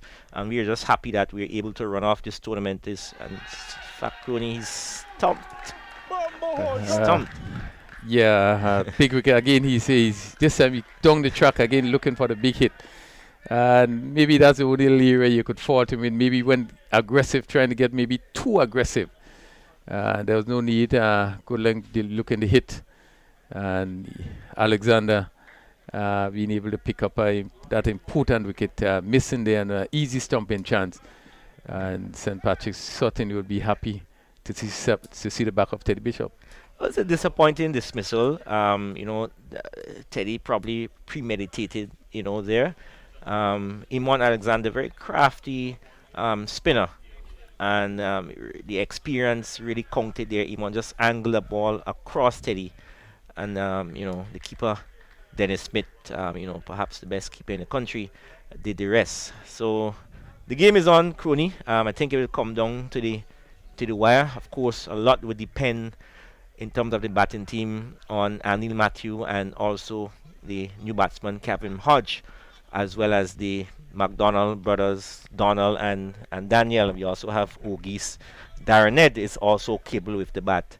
On the other hand, the St. Patrick's team, really a spin-oriented attack, with Imran Alexander, and you have the danger man, Dennis George. He has the most wickets. So it's going to be pretty interesting, and let's see what Imran does when he bowls at Kavem Hodge. Well, Kavem Hodge from Dominica, actually Windwards Volcanoes player, and has really played the first class level in the region, also been called on the test team. So certainly he's a player with a lot of experience. A lot will depend on him. And he's cutting beautifully down to backward point. Really waited on this one and hit it past the backward point fielder. And that one really raced down to the boundary for 4. Good positive start, as we see here. Not all that short, but played well. He got on top of it and really hit it down to the boundary for 4. Good shot by Hodge. Again, Dwayne, looking at the players, I think to get this tournament off and to get it obviously on stream on YouTube and maybe across the world, maybe sort of benefits to us. Maybe you can talk a little bit about this. And this one hit the backward point. Great catch. And that Athanaze that picked that up there at backward point. Hodge looking for the same shot. Was not able to keep it down. And really being snapped up at that backward point position. A good catch. And certainly I think that is a massive blow. And good diving catch as he went full stretches left, taking with both hands. Well, excellent catch by Athanaze, and that's his countryman. He really had to dive full length his left, both hands, and those would have to stick, and that one did. And that's the kind of catch, Crooney, that wins tournaments. Hodge, a very dangerous player at this level. And, I think he picked out the wrong man. Alick is one of the better fielders around in Windwards cricket. And I don't think Kavem thought that he was going to be going back to the pavilion. So very good cricket. We've seen some good catches. We've seen some good stroke play, some good bowling all together within the last 2 days. And now a lot of pressure would be on the new batsman. Looks like Ogis, along with Anil Matthew. Yeah, and I'm glad you mentioned that these are sort of catches that win matches, and really catches win matches. We saw yesterday a catch, I don't know if you saw it, Teddy Bishop very early was led down on the third man boundary, and there and St. Davis was made to pay for that. And we see what catches, drop catches can cause, but as you said, it's the sort of catches that win matches. But important blue struck, and that's 2 important wickets picked up by St. Patrick's.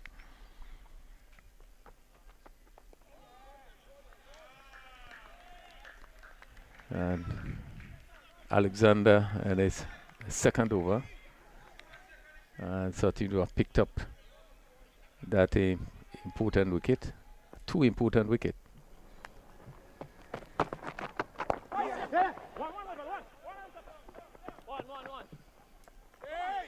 Yeah, just looking at the tournament, there's some players on show. There's some players I probably would want to highlight that I really would have caught their eyes or probably been impressive. We look at the teams. We look at St. John's, St. George's, St. Patrick's, or even St. Andrews. Yeah, well, if you want to start with these 2 teams here, the 2 teams that made the final, you know, certainly from the St. Patrick's perspective, I mean, Devon came in pretty late, and Alick as well. But even before that, we had Dennis Smith, who has been perhaps the batsman batting the most sensible in this tournament, and he has a level head, and he's batted pretty well in this tournament so far. And he's still relatively a young guy, and he's kept well. We saw Devoni Joseph playing for St. Patrick's as well, and he's also one of those under 19 prospects, and he didn't get much opportunity.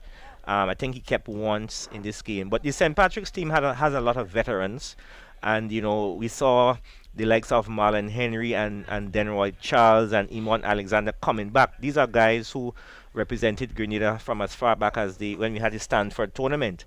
And it's good to see them coming back in and gelling with the young players. You know, you have players like Davis Charles, who was in and out of the team, but you know, they made contributions and so on. So there are quite a couple players there. In terms of the St. Andrew team, obviously Teddy Bishop is the one who really caught the eye of many. We knew about him from before. He was always one of our promising players. And Cooney, you probably are disappointed because he would have played for, or he played for St. David in the last couple of years at all levels. But in this tournament, he made a decision to play for St. Andrew, and it's worked for him. He got a chance to open the batting, and he's played pretty well. In the St. Andrew team, we saw glimpses of brilliance from Donald McDonald and also Daniel McDonald. And this one should go close to the boundary. It's cut off by Imon Alexander. They get 2 runs. So the McDonald brothers, they showed some promise without really getting any very big scores. And, you know, just coming in for the last 2 or 3 games or so, we had the left arm seamer Dana George, who was instrumental in that victory against, I think it was St. George. So he came in and did pretty well in the absence of Sherman Lewis, you know, who really didn't play all the games. So, I mean, both teams here, you know, there are some promising players there. Anil Matthew at the top of the order, he's done pretty well. If you look at some of the other teams, you had, for example, in the St. Mark team, you know, you had Kimani Milias from St. Lucia playing, and you had the experience of Ronald Etienne, but you had Nairon Belfon and Sunil Narain, who is one who's come through the youth system. He had a good half century in one of the matches, you know, and the St. Mark team was a good combination of youth and experience. 34 for 2, St. Patrick's, St. Andrews, trying to get to 165. We are in the 4th over. Ogis and 7. And Matthew not yet off the mark. Anil Matthew is 34 for 2, losing the wicket of Teddy Bishop. He went for 21. And certainly the scoring rate is good, but having lost a wicket. Just continue with the players.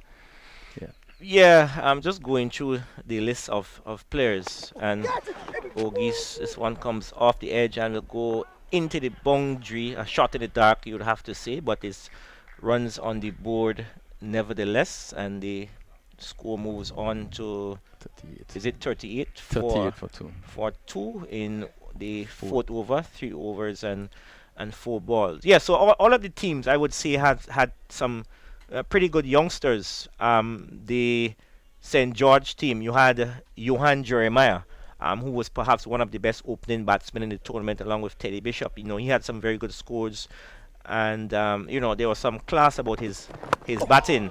And Ogis goes over the top and over extra cover, the mid-off region, wide mid-off region, and another boundary for Ogis, and he's keeping the momentum here. The scoring rate is pretty good, Crony. 42 for 2 in 3.5. I think the issue there would be the wickets, right? But certainly, you know, some good intent, positive intent here from Akim Ogis. Yeah, and just a look at the Volcano players, those are involved in a franchise and so forth.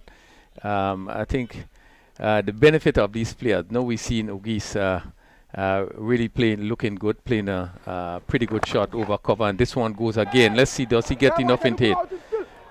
Just able to get it to mid-off, and certainly again having whole out at mid-off again is a big blow. And just about to talk about the input of some of these players. Again, you can see him, they just losing it, the one of the hand coming off the bat there and not really getting it we want. I think you're a bit early into the shot, one hand coming off.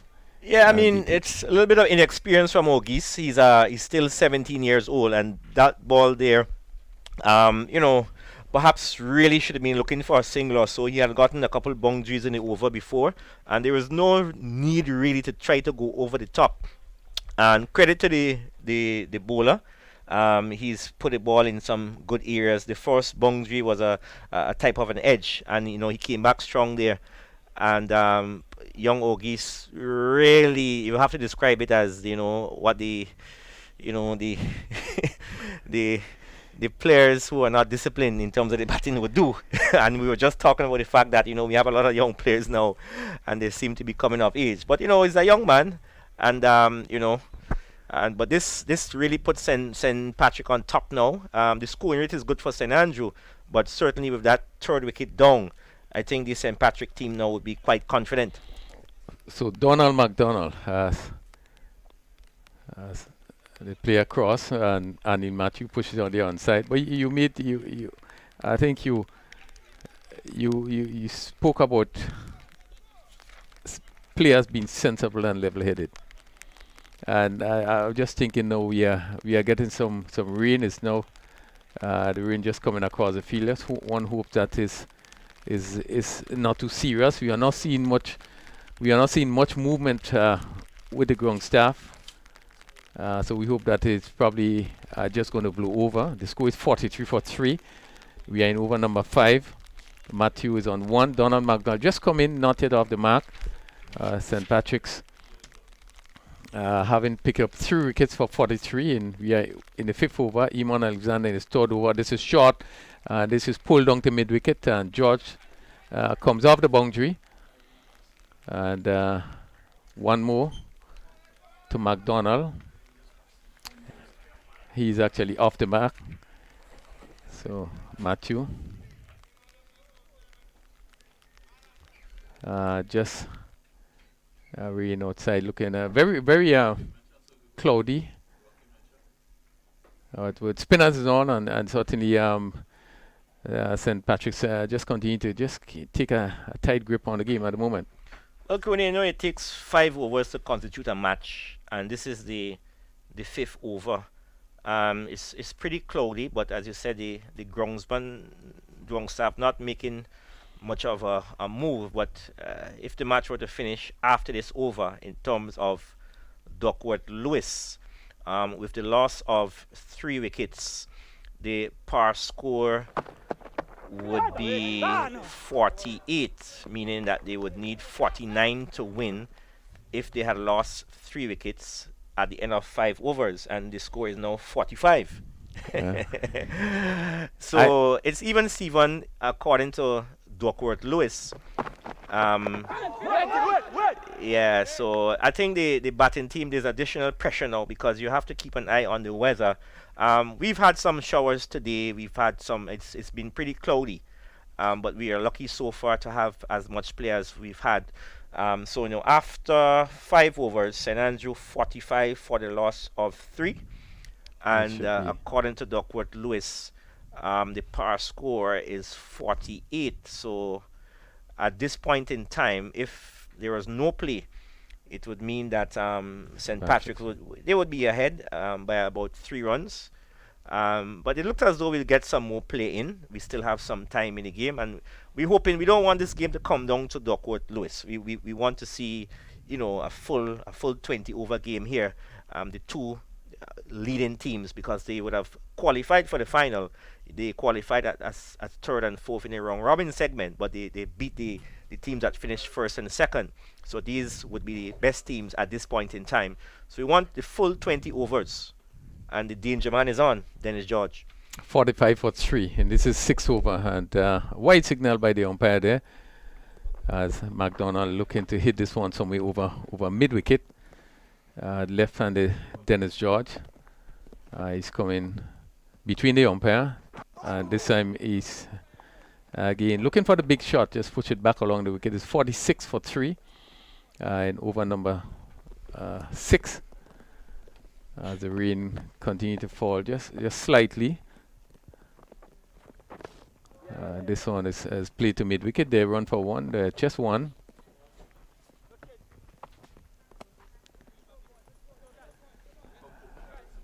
St. Patrick's really is tightening their grip on this game. Yeah, down to the 6 over, 47 for 3. Looking at the tournament, being able to have it, I was making the point, being able to have it live, streaming live, and really through the world, sort of benefits, I mean, from Grenada cricket point of view?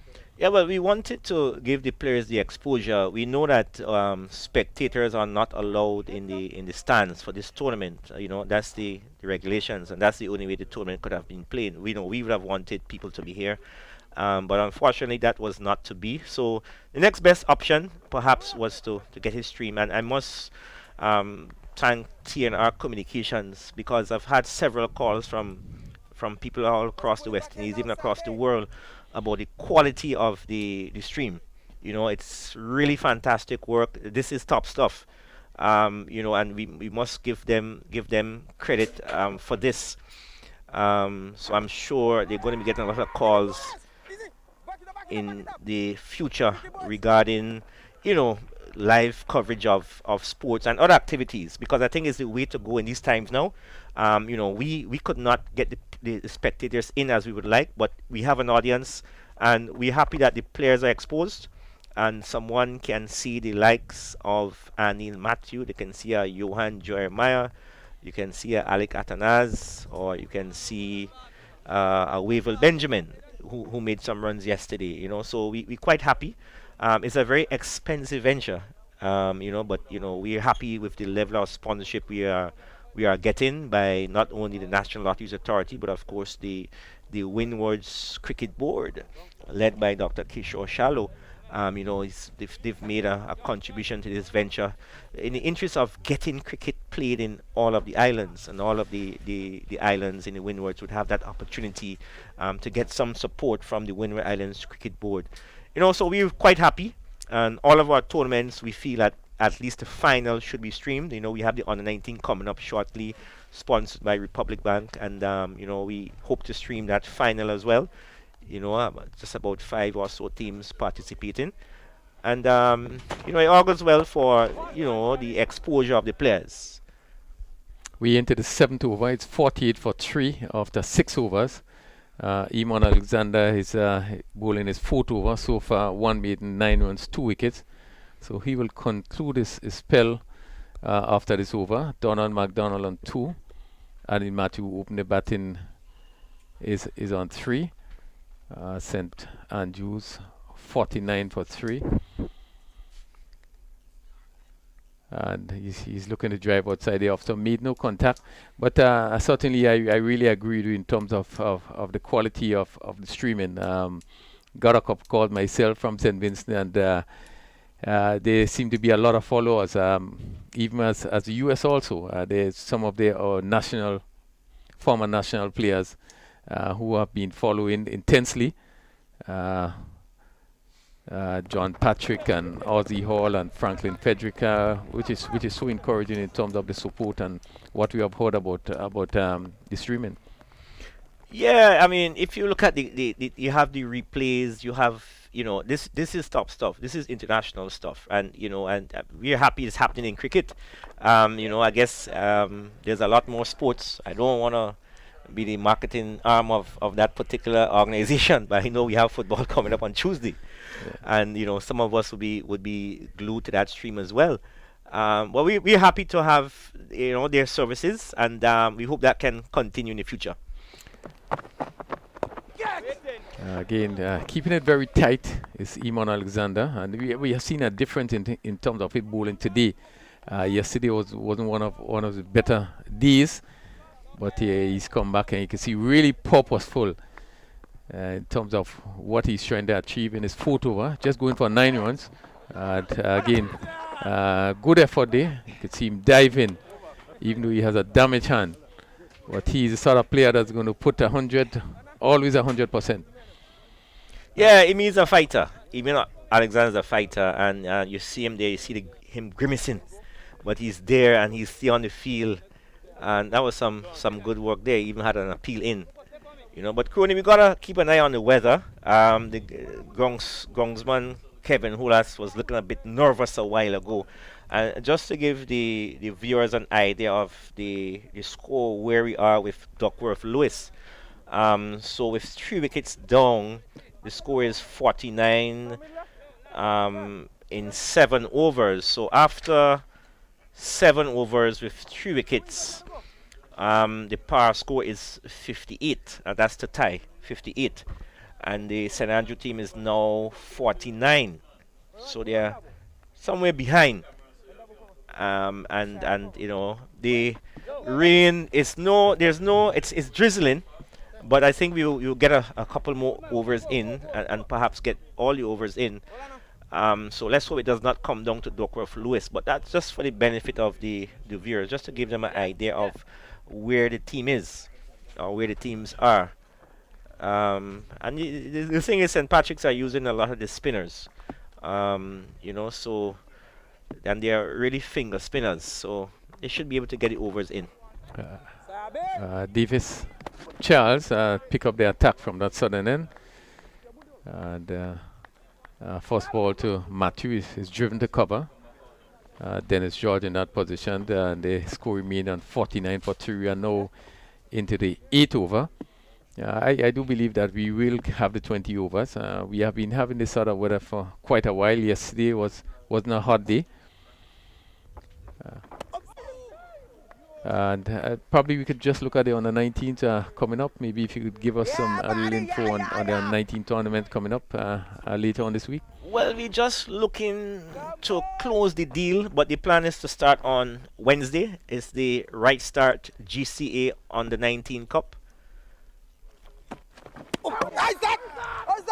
There's an appeal from Dennis Smith and the bowler as well, just putting some pressure on Anil Matthew. So 49 for 3 in the 8th over. So yes, Crony, we plan to start the under 19 tournament. We will have just about the 5 parishes. And I must mention something here in case the viewers are wondering about the absence of Karakou from this particular tournament. And it was a challenge, and while we try to do what we can do to have Karakou in chance of a run out here, but the throw is a little bit off. Yeah, so while we looked at the possibility of having Karakou in, it just logistically wasn't possible with the new COVID protocols. These days you can't have 2 and 3 people in the same room sleeping together and whatnot, unless they're the same family. And it would have taken a lot in terms of maybe deviating from the protocols, and that is something we did not want to do. So unfortunately, we did not have Karakou for this particular tournament, but going forward for these tournaments, of course, Karakou has become, a regular participant in our tournaments, despite the costs involved in having teams come to Grenada and so on. And the same would apply to the under-19 starting this week. While we'd have liked to have Karakou, unfortunately, we are not able to do so this time, especially with the under-19 players, where there's an additional duty of care. 51 deliveries, 31 minutes. As we conclude the 8 over, St. Andrews, they are 51 for 3. Remembering that they need to get up to 165 for victory. Yeah, so so we have the 5 teams. St. John wouldn't have a team, but we have the other teams involved, and as I said, we just waiting on one last thing to really officially announce that particular tournament, which will start on Wednesday, and we've had permission from the Ministry of Health to go ahead with that tournament under similar conditions, where all of the matches would be at the stadium. We're not in a position to stream all of those matches. We hope to do the final. And hopefully, if we have some more sponsors coming on board, we may be able to do a couple other matches. And Crony, sponsorship is so critical. We keep saying about the quality of streaming, and if you're happy with it and you would like to see more of it, I mean, certainly, we welcome any level of sponsorship. So we're able to do that to bring, to expose Grenadian cricketers to the rest of the world. Yeah, we hope that there are some person listening outside. Not only they expose the cricketers, but obviously the country. I think we have been fortunate today that there was some views we were able to talk about some of the locations in Grenada, and a lot more can be done. So, yeah. One more to the score, 52 for 3 in the 9th over. Yeah. Yeah, so we're hoping that everyone sees the benefit of taking that cricket to the whole world. Especially those in the diaspora. We know you've missed home, you've missed cricket, and we're happy to bring it to you. But if it has to continue, we're still hoping that you can give us a call at the Greater Cricket Association, send us an email, and we'll be happy to talk to you, so that we can get more of this. We want to do the under-19s, and sometime in the future we want to do the under-15s as well. The Masters are asking for something as well, and while we can, because a lot of countries are not playing cricket, Crony, and this one is stroked down to the long on position. Wavell Hines does the fielding in the number 10 shirt, and one more to the total. But Crony, yes, we want to give you more. We want to give you more, and some people request more, and we want to do it, but it cannot be done unless we have the support of corporate Grenada. Not only corporate Grenada, but those in the diaspora as well. Some have expressed interest in seeing this continue, so we're hoping that it can, and we're happy to talk to you. Well, I'm certainly happy that you cleared up a few things. One, the fact that Karakou is not involved, and then the issue of having the matches in the stadium and not using the ground. I think it's a question people would have asked, so I think it's really good that you were able to clear it up in terms of the protocol and what is stipulated for us to have this, not being able to use the other facilities. I think some people were concerned about that, so I think I'm happy that you were able to clear that. Well, the thing is, we could have either done it this way or do nothing at all. And you don't want a situation where you can, because in some countries, in Barbados, for example, and Trinidad, you can't do anything. And if we have an opportunity in Grenada to do something, we're going to do it. We're going to do it, right? And these are the conditions that we have. And, we are hoping that things will get better as we progress throughout the year. But at this point in time, we're not in the habits of breaking any laws or any protocols. Yeah, so yeah. We want our players to be safe. We spoke about the under-19 tournament coming up, and I did mention we have an additional duty of care for under-19 players. Most of them are minors. They are below the age of 18. And we would not want to be responsible for exposing them to any danger, but at the same time, we would like them to enjoy the game that they love so much. Yeah, it's so important that people understand what is happening. Hit down to a short third man and taking it easily there as McDonald coming on the back foot, looking for room to hit it down to backward point. Was not able to keep it down. And the catch was taken there by Davis Charles, caught by Smith, gain off the bowling of Davis Charles. And St Andrews fall deeper into trouble, 54 for 4 in the 10th over, and really look difficult from here. And yeah, and that's a big blow because Donald McDonald is one of the guys who can really hit the ball out of the park consistently. And he was outfoxed here by Davis Charles, and he had Devon Smith taking a smart catch there at the short third man position. So St Andrews, I would say, in a spot of bother in terms of, well, both in the overs and in terms of wickets. And I think now Daniel McDonald, who's wearing number 5 shirt, and Anil Matthew, who's wearing number 13 shirt, a lot would depend on these two. Daniel has the ability to take the game away from the opposition, but he has a lot of work to do.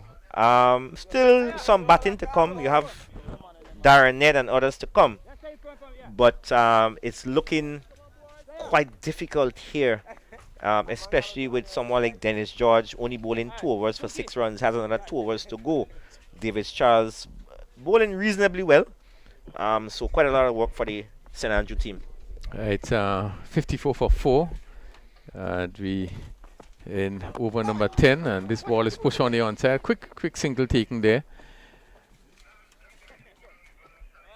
Anil Matthew, shot number 13. Just a bit about the captains in this tournament. We had a chance to look at the captain, but just to give views in terms of the captains, I have been able to look at them. Any views in terms of who you think would have stand out? Well, I think they've all done a reasonable job. Looking at these two teams here, I think Devon is in charge now, is it? Or is it, I know Hippolyte captain before, but I'm not, I think it looks like Devon is the one who is really marshalling the troops for these matches. Yeah, I would think, yeah, even though the teams would have a captain, but when it comes to this stage, with all the senior players in, you know, you find some of the senior players, like you would probably see Kavem Hodge, you know, being integral in terms of decision making and so forth. But I think the work of Anil Matthew, in my view, really impressed me quite a lot. I looked at his field placement and how he had been able to read the game. I certainly think he is one of the players in my view that would have stand up with his captaincy. You know, as you rightly said, the senior players really get involved especially when it comes down to the tight situations. Yeah, and you know, with Anil, you had the same Daniel McDonald as well. I think they would have shared the captaincy for this tournament, so they have something going there. And the coaches have done an excellent job. You have Daniel Frederick, who's really fought with this team because they didn't have the best of starts as the St Andrew team, and they've come well. Ricky Williams coaching the St Patrick team. So the captains with the coaches, you know, I think they've done a reasonable job in these circumstances with most of the teams. So it all goes well. So we hope that they can build on this. 59 for 4 and over number 10. St Andrews sort of lost some pretty important wicket up front. The wicket of Teddy Bishop, Kavem Hodge has really been struggling a bit. He entered the 10th over, and Charles in his 3rd over so far 1 for 28. This one is hit down to long on. The batsman ambles a single as we come to the end of the 10th over. St Andrews looking for 165 for victory. They are 60 for 4 after 10 overs. As we look at the region, maybe we'll just look at the West Indies a bit here. Probably have any information to share. Know that we know that there are plans to have some cricket later on in the year. I know that there are doubts with the 4-day cricket. If you could bring up to date with any information that you probably may have and probably are in a position to share. Well, I think the Cricket West Indies, the officers there would make some announcement very shortly. So not really in a position to see what's Okay. actually going. I think this is Going where I happen, yeah. specifically Yeah, see if yeah. you're in a position to share, because you probably will know something but not really in a position to share. Yeah, So, yeah. they will do their job and get things in order. We have the test match starting tomorrow, so I think we all glued to that.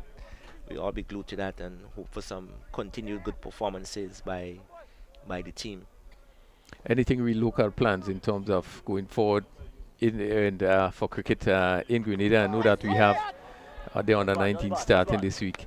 Very difficult, I know. I mean, there's no finances that's forthcoming even to have, other programs from Grenada Cricket Association point of view. Anything in mind in the pipeline? Yeah, it's difficult to continue with most of the programs, some that we had in the schools before. Of course, there's some issues with the schools, so there's nothing much going on with the schools, and that's why we decided to go ahead with the under-19 tournament. This one is dropped on the boundary, kind of like a discal attempt there in terms of the catch. Can make George, Gina George. George, the fielder. Yeah, just to get Kieran Charles. Charles Yeah, that Kieran really Charles, would have dropped that catch on the mid-wicket boundary. Short delivery, and Matthew didn't get hold of it, and it went down to the fielder. As you said, made a casual attempt. I see he's sporting same hairstyle with George. Have been able to pick up that catch. Yes, Crony. So we, people speak about programs and whatnot, but you have to understand the kind of restrictions that we have. This one is signaled wide by the umpire. So we're very careful so that the teams preparing for the under-19s would have a couple days to do so, and we start that competition. And after there, we plan to look at how things are unfolding. Loud appeal here by Denroy Charles. Don't think there was any consideration about giving that one out. Seemed to be angled down the leg side. Charles bowling from around the wicket to the left-hander, and easy decision. And this one should be out. No over the man's head there, and it's 6 to Daniel McDonald. At one stage, you thought that he didn't really get it in the middle, but it had enough. He had enough on it to get it over the rope, over the fielder's head. Yeah, you're right. Didn't really get it. The timing wasn't right. Didn't get hold of it, but just enough to get over that long off fielder, and it went for this time. It hit straight down to this time straight down to long on, and the fielder just had to settle under it and take an easy catch. And again, Olive in that position, coming up with an easy catch, and they St. Andrews losing the 5th wicket, 68 for 5, and really in the 11th over, and really St. Patrick really seemed to be all over St. Andrews. Yeah, well, St. Andrews losing the plot here. McDonald, got away with the first one, got it over the fielder's head, and then the very next ball, some people call it 6 and out. The very next ball, looking to hit it over long on, and on John Olive taking a comfortable catch on the boundary. So now you would have to say at 68 for 5 in 10 overs, it's looking increasingly difficult here. No threat of rain, but if we were to look at Duckworth Lewis after 11 overs, with 4 wickets, 5 wickets down, the par score 93. So St. Patrick well ahead at this stage, Crony. Yeah, certainly they have played the better cricket today. I think that the batting was again positive, and we speak a lot about the batting, but I think 2 players I would have impressed really greatly, in my view, would have been Bishop and Athanaze. I think he played a beautiful inning today. I think he got 50 odd, 56, but really played a superb inning. I think the stroke making, have been of high class. I think both himself and Bishop, 2 young players. The Johan Jeremiah also as young players, and as we was commenting, these two young players that certainly Grenada would be looking forward to going further. Really have been exceptional in the shot making. Push young to long off, and the Ambler single. So that's 1 to Ned. He's off the mark, 69 for 5 as we complete over number 11. St. Andrews are still trying to get to 165, but certainly at the stage now has seen it very difficult. Yeah, I think the use of the bowlers by St. Patrick has been excellent. The use of the spin bowlers. It's a spin-based attack. They've held back Dennis George for 2 overs. They've gotten Denroy Charles in. 9 runs came off his over, but most importantly, he got the wicket of Daniel McDonald. And now his brother Davis Charles is about to complete his 4th over, and he's picked up a wicket as well. So they've bowled pretty well, helped by some injudicious batting by the St. Andrew team. But I think the St. Andrew team would be thinking that Darren Ned, who wears the number 8 shirt, he's a very good batter as well, and very attacking player, and they would have some hope in him as well. So he would need to perhaps play the innings of the tournament for him if St. Andrew are to get to this total. Charles in his final over. Ball stroked down to long off. Ned picking up his 2nd run. The score moved to 70 for 5. And Matthew, who have been there from the beginnings, is just on 9. We saw a different inning from him yesterday. I think, I guess maybe different condition. Was pretty attacking. This time around, having it really difficult. And again, it's because of the slow bowling. I just want to sit down to wide long on between that long on field and mid wicket, and go down to the boundary for 4. One of the few bad deliveries bowled there. And Matthew giving it the full treatment. Yeah, a bit too short, and Matthew just punks on that, and hit it in the gap. There was a man at the straight mid wicket, well, the deep mid wicket position, and there was a long on bisecting the field. So he's still there, and he's one who would try to bat through the innings, but he would need some support from the other end. Pass backward point. This is going to go into the boundary for another 4. Let's see. Yes, into the boundary for another 4. It's clever batting. He was back, and that's basically steered it between that backward point and that short third man, and went down to the boundary for another 4. Yeah, and latest of cuts, and again getting it between those 2 fielders there. And type of a Frank World type of shot where the fielders would run right down to the boundary and still couldn't stop it. Yeah, so that tremendous work by a cameraman. Really followed that ball right down to the boundary. It's 78 for 5 over number 12. This play to mid wicket. Little misfield by the mid wicket fielder Henry. And yet another single, 79. So this over. It's going for 9 runs so far. Boys, Ned gonna have a swing. Either Ned dry or you're gonna have a swing. The voice of Dennis Smith. Dennis Smith. And it's so important that you know your players, so you know how to bowl to them, and just reminding the bowler.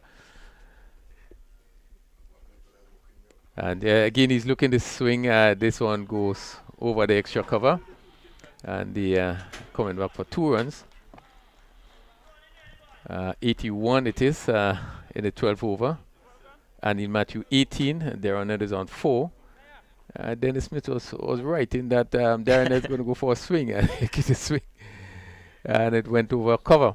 So at the end of the 12th over, 81 for 5, and we have just 8 overs to go, and still probably an next 84 runs to go. Really over 10 runs for over. Yeah, difficult at this stage, but Anil is there, Anil Matthew is there. He's going to try to bat through. He needs to up the pace a bit, and as Dennis Smith said, Ned is going to have a swing. And he should really try to take the attack. It's going to be difficult now because that man again, Dennis George, back into the attack. So I mean, I mean, you couldn't have a better bowler coming in at this stage. Yeah, certainly challenging with the fall of 5 wickets, and that will make it so difficult, having lost 5 wickets.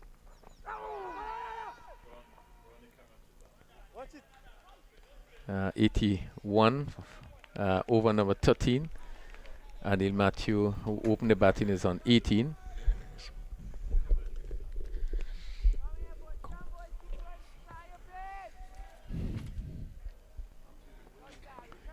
As Dennis George, left arm spin bowling between the umpire and the stump, coming around the wicket for this delivery. He's stroking it back to Dennis George.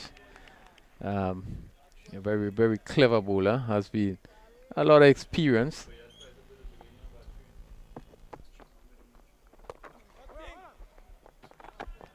Again, straight to the extra cover. Matthews on 18. Dennis George in his third over, none for 6, but importantly keeping things very tight. And he's bowling to a short third man, backward point, extra cover, a cover on the boundary, long off. They have a long on, mid wicket fairly straightish, mid wicket on the boundary on a backward square. Matthew again is just call upon again to defend and push it out to that backward point. Marlon Henry. The score remained 81 for 5, making it really difficult for St Andrews. We have seen in the tournament that it seemed to be so much easier to score off the faster bowling. But when the slower ball spinners comes on, it just seemed to make it difficult for most of the team. And that's how it goes in Windwards cricket and even West Indies cricket. You know, I think a lot of the batsmen more comfortable against the fast bowlers, the ball coming onto the bat. Although I've seen some good playing of spin in this tournament, Johan Jeremiah, for example, especially yesterday in the semi-final, and he took the attack to Dennis George, who has been the best bowler in this tournament. Teddy Bishop again has played the spin pretty well. So we have a few players who have shown competence against the spin bowling, but generally speaking, you would find that they prefer the ball coming onto the bat, the pace or the medium pace. Just a bit on the facility in terms of the pitch and the outfield. Your view in terms of the surface, that particularly that we had to play on over the last 5 weeks. Well, the pitch for the first couple of matches or the earlier part of the tournament, the pitch wasn't it wasn't as true. I think yesterday we had the best batting surface. In fact, yesterday and today, especially yesterday. So the ground staff has done a good job. The field is not in the best of condition. Obviously, we need the dry season, and there has been some concern about the use of water. At the stadium. So obviously it's not an international match or international tournament. So the use of the water has to be restricted. So in the circumstances, I think the ground staff led by Kevin Hodge has done an excellent job. And it's reasonable good. The surface is good for cricket at this level. Yeah, I certainly agree with you. I think the groundsmen would have done a good job. And again, as you speak about the field, and it's interesting to know that, as I was commenting earlier, that it's a kind of field that's really expensive to keep up to top standard, and it's also a field that would probably just take 2 or 3 weeks to look the way you want it to look in terms of the greenness and in terms of the levelness of the surface. As you know, an international game going to come, you probably wouldn't take us more than a month to really, so long as you have what is necessary, really to put it together. But they have done a good job. I really agree with you in terms of that, and the quality of the surface, have been really good. Crony, as I take my exit, I just want to again thank the sponsors, especially the National Artists Authority, Windwards Cricket Board. We had some other sponsors, Poli, Polly Water. And this could be out. Is he? Yes, he's well caught at long on by, looks like John Olive. Good, simple catch in the end. But here we see perhaps the last hope for St. Andrew and Ian Matthew. The ball in the slot, went for the drive, tried to get it over long on, didn't have enough power, didn't have enough elevation, and Olive took a comfortable catch at long on. And St. Patrick now would be happy to see the back of Anil Matthew, the one perhaps that had to stay there for St. Andrew to get home. And now it's going to be a very, very tall order, and the writing is on the wall really for a St. Patrick victory. But it's a game of cricket, Crony, and you still have another, how many overs we after still this have one? six overs after this. 6-1 after this. It's not impossible, and there are some capable hitters in the St. Andrew team now. The new batsman looks like Richard Rogers, and we also have, I think, Shroman Lewis fancies himself with the bat as well. Yeah, certainly 86 for 6, and just to let you know that again the conditions is still getting a little bit brighter. But I really want to thank you, Dwayne, for your input in this tournament. I think certainly it's a tournament I guess that we can term as very successful. No matter how we plan, sometimes we always have little hiccups here and there, but I think it really has been a successful tournament, and certainly has created an impact, not only on the mainland here in Grenada, but I think throughout the world. And certainly I know your hope is for us to move to the next level, to make cricket stronger in this country. And just as you leave, would it be an annual tournament? Something in mind you have in mind? I mean, we've played 50 over cricket, white ball cricket. We've brought back T20. The plan this year, obviously, and even from last year, was to go back again to 2-day cricket. Even at the Windwards level, we were for the first time. Looks as though he's going to be stumped. He's stumped brilliantly so by Dennis Smith off the bowling of Dennis George. So St. Patrick in further, St. Andrew, correction, in further trouble. Now 87 for 7. But Crony, yes, we even at the Windwards level, the plan this year was to have a 3-day tournament. We felt that we are in a position in terms of the finance now to do the 3-day tournament in Grenada. Is going to be held in Grenada, but it's looking unlikely, of course, because of the protocols. You know, this arrangement in terms of quarantining. You know, teams would come in and have to quarantine, and they would go back to St. Vincent, Dominica, St. Lucia, and have to quarantine again for another 7 days. So that's looking unlikely. But even at this level, we wanted to also to do a 2-day tournament, and we hopefully next year we will be back to some semblance of normalcy, and we will want to have at the senior level 3 tournaments. We want to have at the under 19 level at least a 50 over tournament, as we normally do. Under 15, we normally do a 50 over tournament, and we want to get back in some women's cricket as well. So that's always the plan. Of course, finance will dictate what happens. The strength of the parishes, they too need to do some fundraising activities and get their houses in order to really participate in all of our tournaments. We've always had tournaments, and there's a loud appeal. Not out, says umpire Mark. We've always had tournaments. What we want now is the training programs amongst the parishes. We've seen some good work coming from, you know, St. David in terms of with Raymond Duncan. In St. George, we have Junior Murray. We understand, and I don't want to break the news that, you know, there's something coming on stream in St. Patrick as well by one of our famous players. So we're hoping for more of these programs, and by God's grace, we're hoping that, you know, this whole COVID thing would ease up so that we can get our youngsters back on the fields, and, you know, and hopefully see a lot of them playing in this tournament next year and for years to come. So Crony, again, we want to thank the sponsors. We want to thank TNR Communications. We want to thank the commentators who have done a very good job for this tournament. And if I told the public the conditions you're working under, they won't believe me. In terms of, you know, you're really giving back to cricket.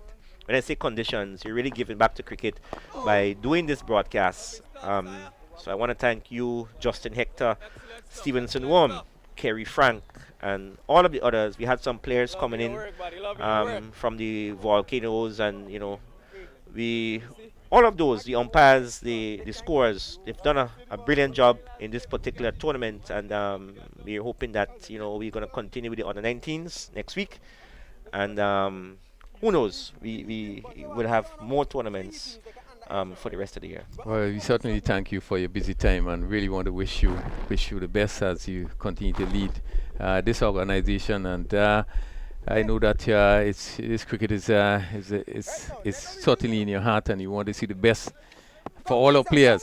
So we certainly want to wish you the best, and look forward to continue to working and just to take cricket to the next level. But Crony, I just, if you permit me, I just want to thank. You know, we've had some.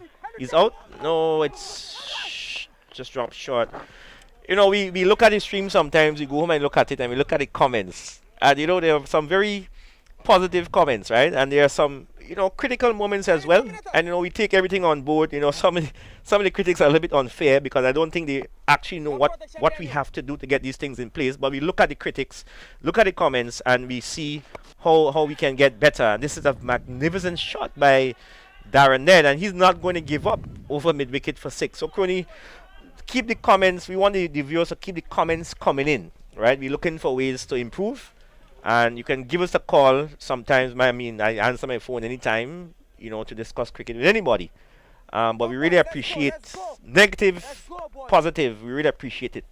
And, you know, just want to encourage that as well. So thank you very much, Crony. Well, thanks much, and all the best as this one, Ned looking to play down to backward point and make no contact. It's good 95 for 7. We're in over number 16. Darren Ned is on 15. Sherman Lewis on 1. St. Patrick's really taking a strong hold on this game. As we into this one, again he's looking to hit and making no contact.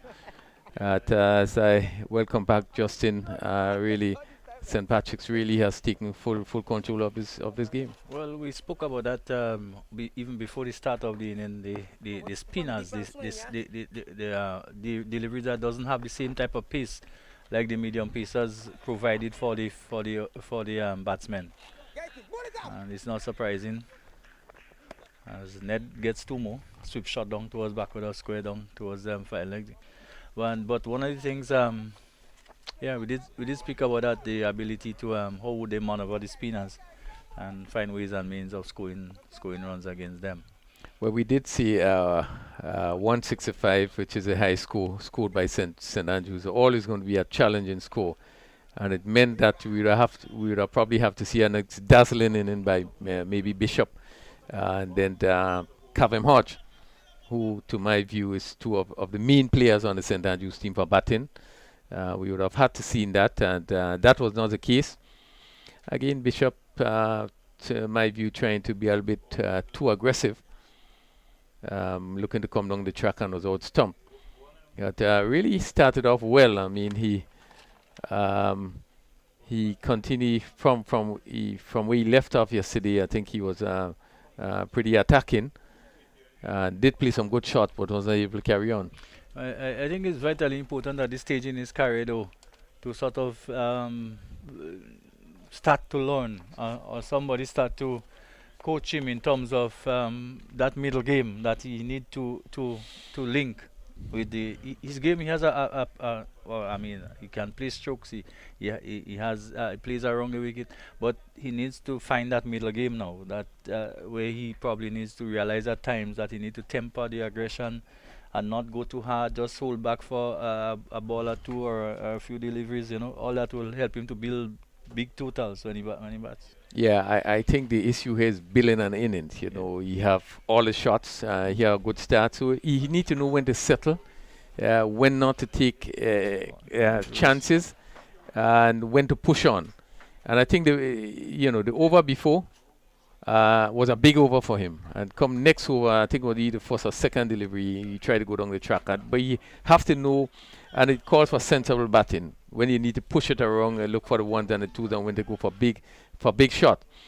I think this is what is lacking in terms of being able to concentrate for long periods and bat for long. And again, it comes down to a lot of training by the individual. You have to be not only physically but mentally fit. This one is hit in the air. The bowler is going back and taking a very good catch. Very good catch. There is Denoy Charles. Again, shortish delivery. And the batsman, they looking to Darren Ned, they looking to hit it straight back over, but not getting hold of it. And the old man, Olive, was able to turn and come back and grab onto a very good catch. To stop and have to come back and run in with the ball coming from behind your backs. It was a really good grab in the end. Well, unfortunately, Ned has to go, and probably that's the last hope, the last chance. And certainly, yeah. Another convincing performance by St. Patrick's. We seen it yesterday. Their game against St. George's, really convincing. And today we seen it likewise. Batting first and scoring 165, which was really made up by the batting of Athanaze. And really we have seen them turn around. They have always boast of strength in the bowling in terms of being able to take control. I think yesterday's semi-final was a game where we probably didn't see the best of the St. Patrick's bowling. But has really come on today. Done well with the bat, and also has done well with the ball. Yeah, Iman Alexander, probably, who usually would be very tight, really went for a few yesterday. Today he was much better. And maybe I thought too Teddy should have been a little bit more respectful to the fact that these spinners are a little bit more difficult in these conditions. Yeah, I say it always goes on to sensible batting. You have to make right decision. You have to be able to read the game. Now, 20 overs is not just a keep swinging. You could check, you get 10, 15 runs in an over. You know that you don't have to take excessive chance in the next over. If the ball has come, a bad delivery, you're going to put it away. But just thinking, and in terms of how you play, and that just does not seem to be part of his play. His thing is attack, and sometimes you need to curve that. And Devon Smith, of course, the veteran, has done a good job too. He's controlled the guys out in the field very well. Has placed them in strategic very good fielding positions, and certainly put some pressure on. This one is hit with down over cover. What a tremendous effort there. It goes for 6. But it's interesting to look at that again. Denoy Charles, we saw him yesterday, just saving 6 runs, jumping, getting his one hand. Let's look at this, as this one was hit over extra cover. Slow delivery and hit over extra covers. Interesting to see the cameraman there with this one. And let's see him almost to the ball, jump, get one hand, and almost held it and went over the boundary for 6. Brilliant effort. And I think he lost it when he tried to throw it back onto the field, because his momentum would have definitely got him off the field. Yeah. And that's when it slipped off. But it was a good try, very good attempt. And again, Justin, superb camera work, and they were able to follow that delivery really from the bat, and you saw everything. And one has to really continue to give TNR credit. Tremendous work they are doing. The score at the end of 17 overs, 106 for 8. And really, St. Patrick's could feel very confident now that they are really going to pull off another convincing victory. Yes, and one do not expect the talent that is still left in the bank to be able to pull off that feat. They still need what? Another 59 runs in 3 overs. Really and truly, there is all kind of probabilities you can think about, but maybe that's not one of them. Well, just a look at the scorecard. Teddy Bishop was stumped by Dennis Smith, bowled Iman Alexander for 21. He only faced 8 deliveries, 2 4s and 2 6s. Kavem Hodge caught Alternate bowler Alexander for 4. He faced 3 deliveries, and that was a brilliant catch at backward point. Alternate diving full length to his left and taking it with both hands. Akimagus Ogis caught Olive, bowled Charles for 15. 8 deliveries, 3 fours. As Donald McDonald caught Devon Smith, bowled Davis Charles for 4. He had 12 deliveries, 17 minutes. Donald McDonald, this ball is played down to long on for 1. 1 to George is 107 for 8. Daniel McDonald caught Olive, bowled Denroy Charles for 9. He had 6 deliveries. Darren Ned caught and bowled Olive 18, 16 deliveries. And he hit 1-6. This was right up, and the batsman Lewis just coming down on this one and pushing it on the offside. Rogers stumped Dennis Smith, bowled George. No score. Sherman Lewis not out 2. Dina George not out 8. It's 107 for 8.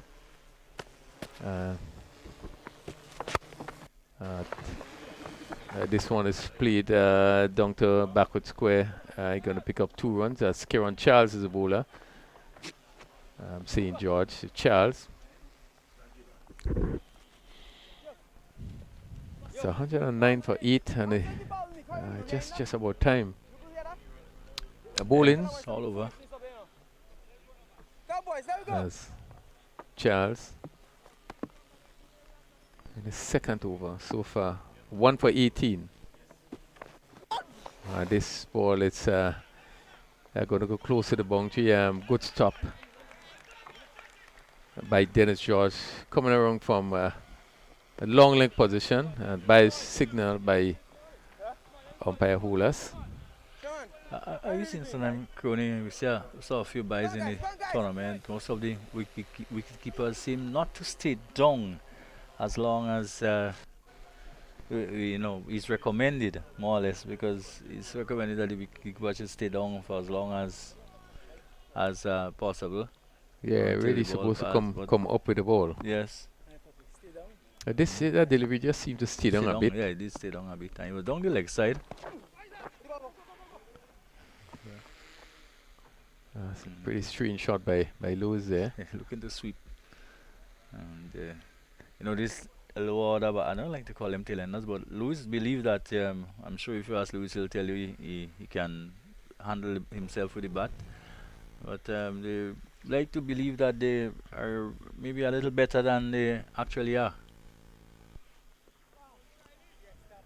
Again, slow delivery. End of the over, end of 18 overs, 112 for 8. Iman Alexander had a good spell of 4 overs, 1 maiden, 9 runs, 2 wickets, and he would have certainly broken the back. Yeah. We seen having a better game today with the ball. Davis Charles 4 overs, no maiden, 1 for 41. Kieran Charles 2 overs, no maidens, 1 for 18. Dennis George 4 overs, no maiden, 10 runs, 1 wicket.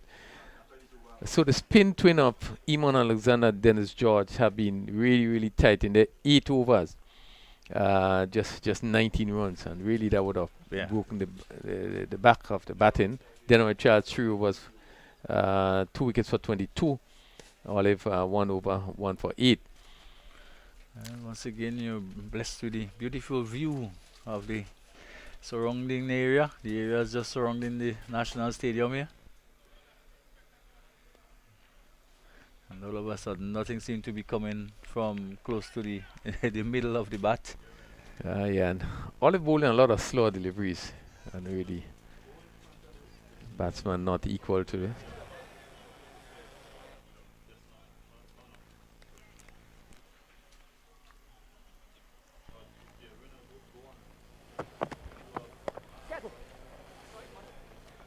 Seemed like an attempted slow ball by Olive, which was tugged through mid wicket by Lewis for a single. But singles won't do it. I don't even think 4s or 6s will. Yeah, 18.2 overs.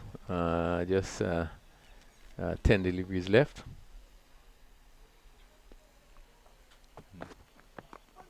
53 runs still required. 52 runs. Now it's 51 runs with 9 deliveries.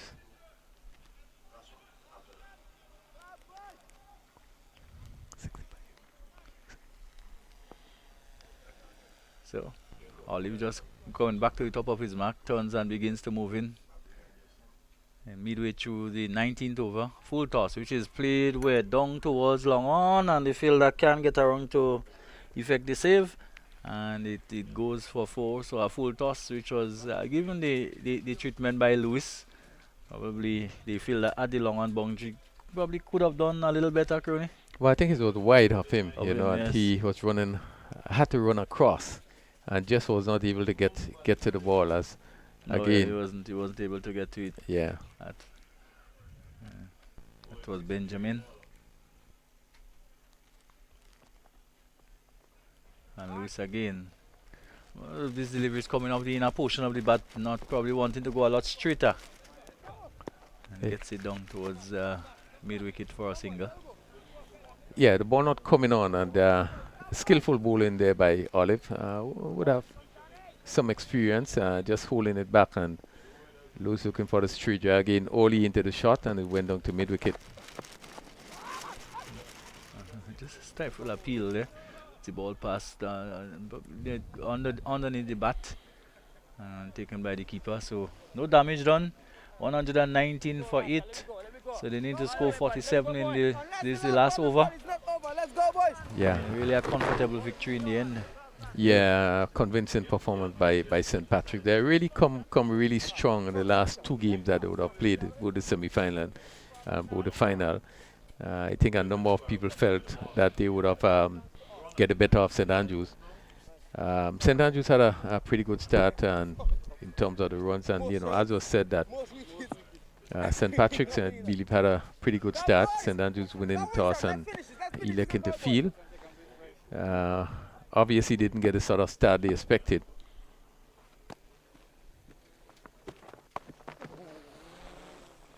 Played down towards third man. Just the final rights being put on the.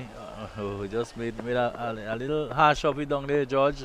Maybe just breaking concentration and allow the batsman to cross for 2. So 121 for 8.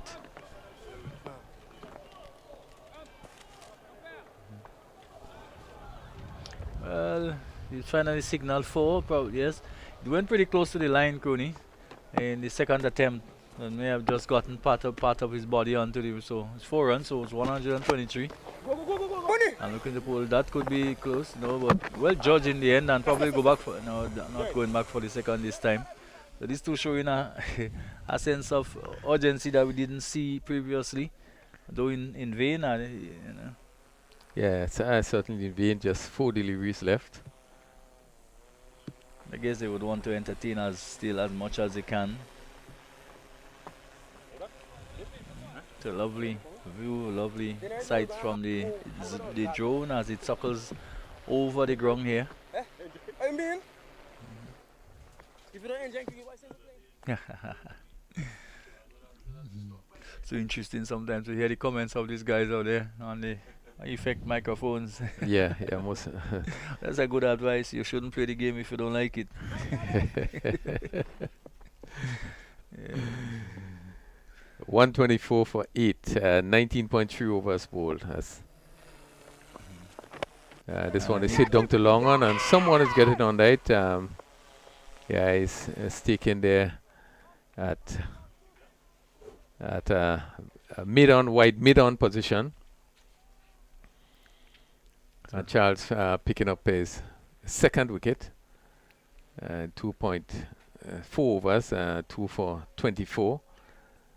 As George was caught by Davis, bowled by Charles. And The question is, would they bat 20 overs now?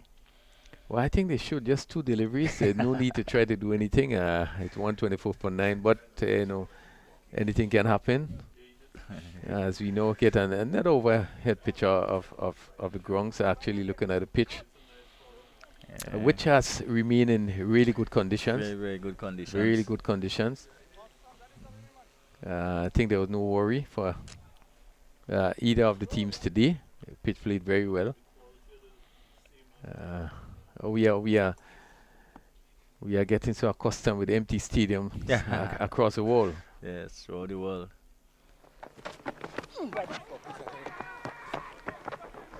So there's the reason for the question whether they would bat 20 overs. Having the president speaking, and he speak about sensible cricket, and really that has been lacking by a number of our players, including our top players. When you see some of the dismissals and what is being done now, you really question final delivery, looking for big swing. Whatever it is, you got him on the knees. and whatever it is with the big swing, because it's not going to make a difference. Whether you come out not out. But a very convincing victory, St. Patrick's. Winning convincingly the first ever GPL NLA T20 tournament, and this was put on by the Grenada Cricket Association. Certainly it has been a successful tournament, and really is the first of the kind, being streamed live across the world. And certainly at the end of it, I think everyone will feel pretty satisfied, pretty happy about such a tournament. Well, at the end of it too, maybe at the post-match interviews, you may hear about the successes of Crown City once again. I mean, congratulations to St. Patrick. I think in one of the interviews earlier, mention was made about the fact that so many victories in various different forms and fashion, whether it's culture, sport, or whatever, would have gone to St. Patrick. And I remember Iman Alexander saying that, that's what they're heading for again. That's what they're going for. That's what they're playing for. Yeah, you're certainly right. I think that probably is one of the team that we were not looking to get to the top. But I think the last two performances were really excellent. From the time they got into the semi-finals, they just seemed to change. Certainly we were playing a high-level game. And they deserve to win. Really, they played well yesterday afternoon. Their batting was tremendous. Their bowling wasn't of the best, but really the batting came on strongly. And today we have seen them both with the bat and with the ball. So really good performance by St. Patrick's, and certainly they need all the compliments for having played in this tournament. Really convincing victories in both semi-final and final. Yes, and very much so. But they do look quite a determined and well-knitted unit. They played consistent cricket, especially in semi-final and the finals. Once they got to that point, as I said, for them there was no real turning back. Well, just a look at St. Andrews. I think that St. Andrews did play well, and they too stepped up. I think with their last two games before this one, they played against St. David's and played very well. And we saw them. I think they defeated St. Mark's, a game against St. Mark's, where we saw that they really come of age in terms of their strategy, in terms of their technique, what they would have done. So they should feel proud of themselves. I think they played well. And obviously, when you look at the teams, and one have to say that the Parish that played the better cricket all round came off on top. The spin of St. Patrick's, I think, was instrumental in they doing as good as they did. All it meant was just to get the batting to come on a bit, and it certainly came on. As once again, another beautiful view of the National Stadium facility, the surroundings. We see the athletics track. And of course, that building where we are right now, just perched high up somewhere in the middle of the screen there, the building, the top floor there. And, very advantageous position, very nice site. And of course, hopefully too, we'll see to Crony the commencement of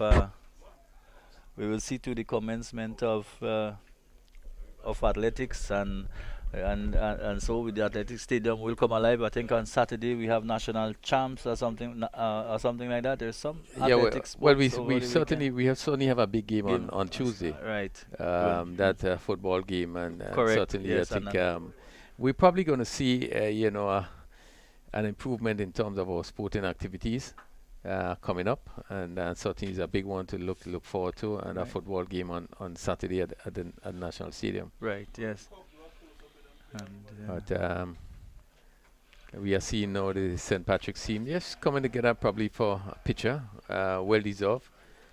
Yes. Coming out on top in this first ever GPL NLA T20 tournament, and just looking back at the tournament, Justin, as we look at the games, I think, as was discussed with the president, it's pleasing to see that there were commitment from all the parishes yeah. who Yes. made an effort to be here, Yeah. and one of the conditions was again trying to lift our standard from all aspects.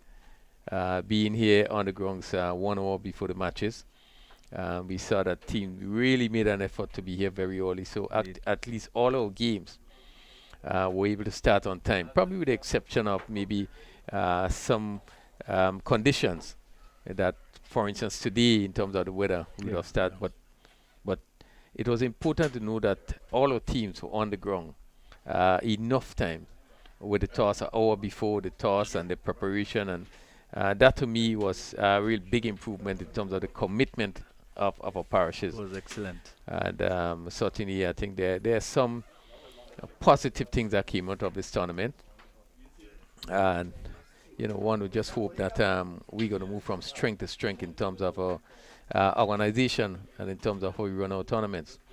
Yes, well, it's good to see the St. Andrew team just gathered there probably for the photo session. Yes, we see it in the mix. Clyde Telesford, who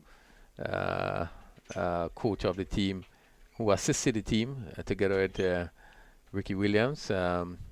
We also saw the physio for the Winners team, Mario, standing there. The coordinator of sport, Colin Peters, being in the mix. So again, we also had to thank the ministry for tremendous support to make this tournament reality. The Ministry of Sport was given full support in terms of the venue, probably making sure that we had whatever equipment necessary, the heavy roller, just to make sure that we were able to play. And certainly they continue to do their part to make it accessible, to create the right conditions for sports to be played. And in this era we talk about T20 cricket. So again, special thanks to the Ministry of Sport and the National Stadium Authority, who were fully on board with this activity. And certainly we can see ourselves going from strength to strength. Yes, and it was not as easy as probably as it seemed, because for instance, well, look, the commentators, the guys who've been shooting the games. It's been 2 days for the last few weekends. Every weekends you're here very first thing in the early Saturday morning and Sunday morning throughout the day. So it's been a total commitment on the part of everyone, and it has happened to bring this off. The umpires, they were relatively good throughout the tournament. Can't complain too much about the decisions which you've seen, and generally, kudos have to go to all of those people who have played a part in making this what it turned out to be.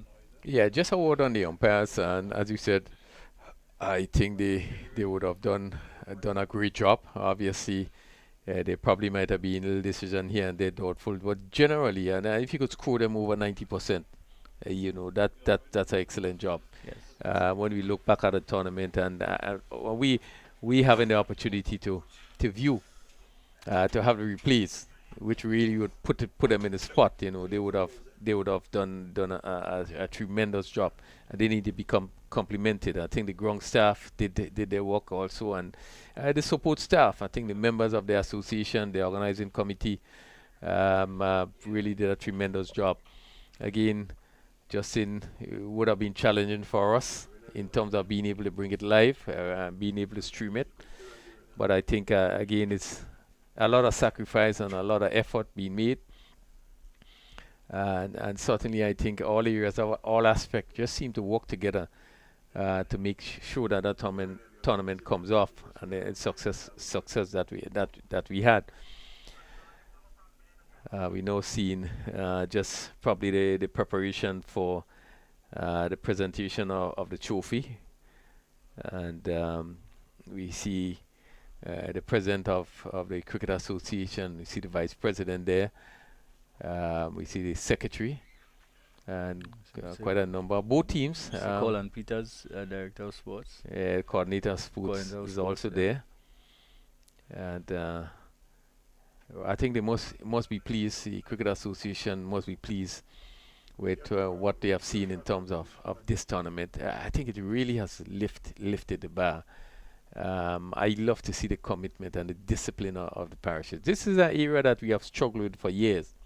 In terms of the players coming out. Yes, there is some monetary gains, but I think at the end of the day, we are seeing that there been a turnaround with all the parishes. Even some of the parishes that we knew we had little struggles and challenges, but it didn't show in this tournament. I think every parish should have made the effort. Yes, indeed. The managers, the coaches, and the staff, and certainly would have done their bit. And we can feel very pleased with this tournament win. Yes, correct. I think he can only serve well for future tournaments. And as we see the short stay by the June, which is right almost down to the level of the field, very close to the players. Just going around giving you a much clearer view of the players. You would have seen them sometimes from a distance. You have now the opportunity to see them pretty close up. So I'm taking you, as we always say, up close. So very nice. So that's the trophy that the St. Patrick team would be receiving, and it will be a celebration and all again for St. Patrick this evening.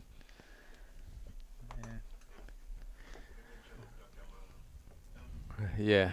So, but how good is that for non-traditional? Well, I don't want to say non-traditional powers, but for the team like to see St. Andrew and St. Patrick in the final, maybe considering the cricket powerhouses St. David and St. George's not featuring at all in the finals. Yeah, I think it would be a big disappointment for St. David's in particular. I don't think St. David's played good cricket through the tournament. We saw them play today, even for the third place playoff, and really, they have not played really good cricket. We've seen them struggle through the tournament. Remember, in St. David's, we won that tournament for the last 3 years, defeating St. Patrick's, St. Andrews, and so forth. But what we saw from St. David's, I think, in this tournament, really was not what we expected. They didn't play well, and really and truly, if you does not play well, it really does not deserve to win. But I think St. Patrick's came out really strongly. St. Andrews also played well. And maybe the two teams that ended up in the finals really deserve to do so, simply because they have played well going right through. Yes, of course, on that basis, they really do. They really did. And what has happened is that they have built up to that crescendo, because at one point, they both were struggling to get into the semi-finals, to qualify for the semi-finals. And they, in the end, got through. And the game was lifted basically after that. They played better and better as the tournament went on. And we can see the result of that today, especially the St. Patrick team, which I think really a lot of credit have to go to them, the coaching staff, and their own commitment to the game, to see how they have managed to get through that difficult period and be in a position now where they can lift the title. Well, just to look at both teams, I think you look at St. Andrews' team, I think it's pretty balanced. I think in terms of the bowling attack, they do have a lot of options. St. Patrick's likewise, in terms of the balance. But we go down to the ground now for the presentation. We are joined Kerry on the grounds as we now have the presentation for the finals.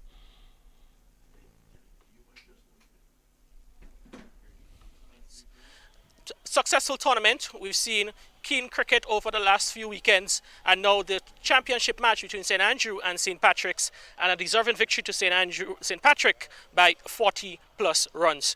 We have with us at the presentation ceremony a big party, and we'd like to recognize them. We have Mr. Dwayne Gill, President of the Grenada Cricket Association, Johnson Richardson in his capacity today as a representative of Windwards Cricket, Rupert Holas, the treasurer of the GCA and one of the organizers of the competition, Mr. Colin Peters, coordinator of sports in the Ministry of Sports Culture, Andy Noel, our first vice president of the GCA and the tournament's match referee, and Ms. Lydia Edgar, one of the council members of the Grenada Cricket Association, parish representative from St Andrew. First of all, we're going to start the presentation with some individual awards, and we will start with the player of the match for the final, and for his knock of 57, helping his team to 165, the player of the match, Alick Athanaze. We're going to invite Mr. Peters to assist us with the presentation. I envelope you. Yeah, this one.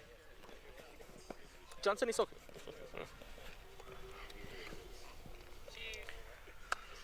We're going to have a few words with Alick before he goes back to join his team. Alick, 57 in the finals, certainly a good knock-on performance for your team. Yeah, definitely. To be honest, it wasn't really about any individual performances. I just wanted to get the team to a good total. You would have come in at some good scores in the matches yesterday and today. Quite happy with your form at the back end of the tournament? Yeah, I think, as I told the guys, I could only get better from here. And as you saw that it showed in the last couple of games. In the finals, you played against your countryman, very good friend, your roommate here in Grenada. Excited to get one over him? Yeah, we spoke this morning, and to be honest, we are very neutral when it comes to emotions and stuff. So it's just good to get one over him, and he can't give me any talk now. All right, well, Alick, congratulations on your individual performance, and all the best as you move forward in your development as a cricketer. Yeah, man, thanks. All right, so that was Alick Athanaze, the player of the match. We have another individual award, and this time it's the tournament MVP. And I'm sure to you, the viewers, wherever you are across the world, it's no surprise that the MVP of this tournament is Sawyer Dennis George for his individual brilliance with the ball. I think he picked up 16 wickets in the tournament, and the presentation will be done again by Mr. Peters.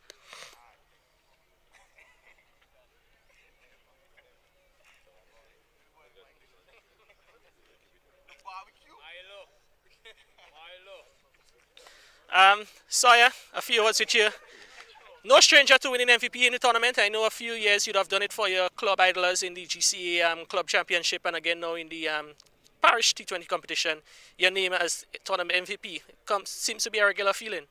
Yeah, well, at least, when you're working hard on a game and you're playing hard, you must expect something, like that. So I think it was good, and thanks. All right, the courage, you come in oftentimes comes in, bowlers seems to want to go after you. You seem to be able to hold your nerves a bit and always deliver when it's needed most for your club. Yeah, because I realize all the team have a plan to play me out, and I know what to do, like hold my composure and my calmness and just do what I have to do. All right, well, Sawyer, it has been certainly be a pleasure to see you entertain us at this tournament, and we want to wish you all the best as you continue. And we look forward to seeing much more from you in the future. Thanks.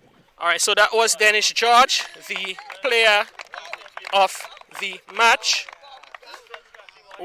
At this point in time, we will do another presentation.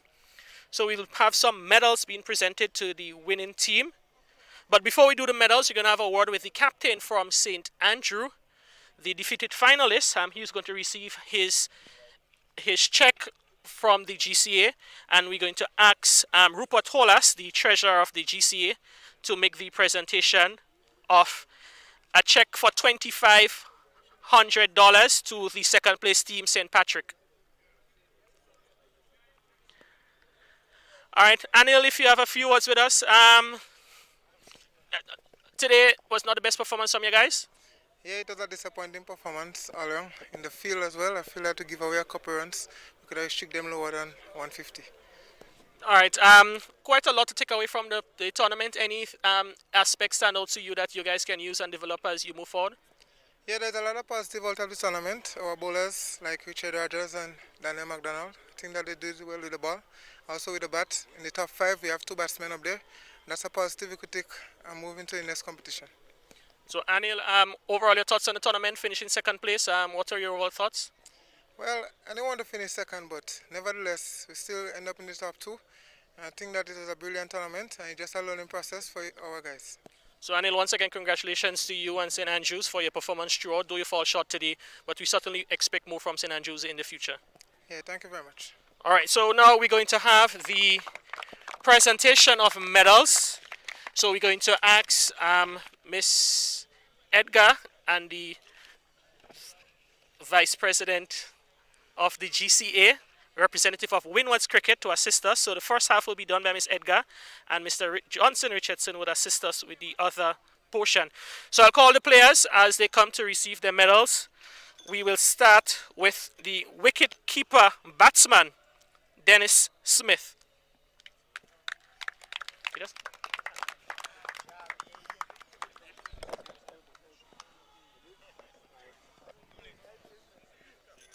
We move up the list. John Olive.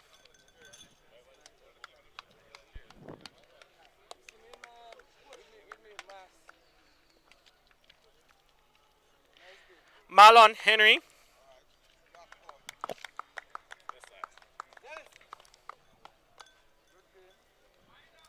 Darren Hippolyte.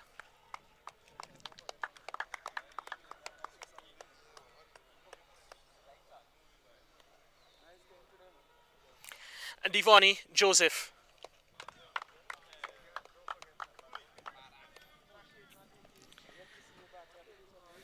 Thank you very much, Ms. Edgar. And we'll now have Mr. Johnson Richardson to assist us with the next set of medals. And we will continue with the tournament MVP, Dennis George.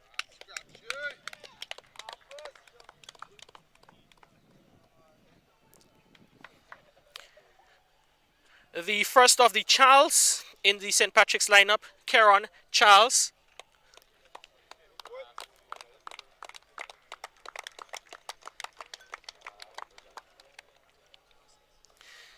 Denroy Charles.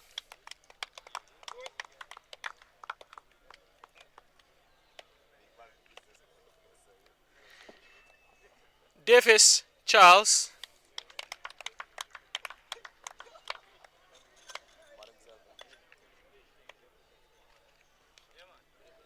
Wevel Benjamin.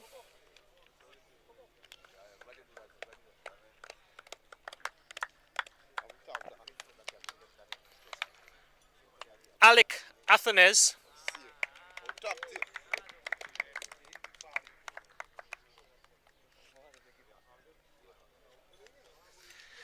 Devon Smith.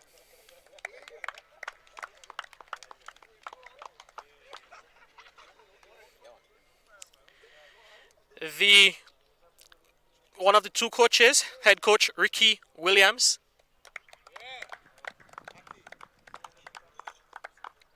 I know.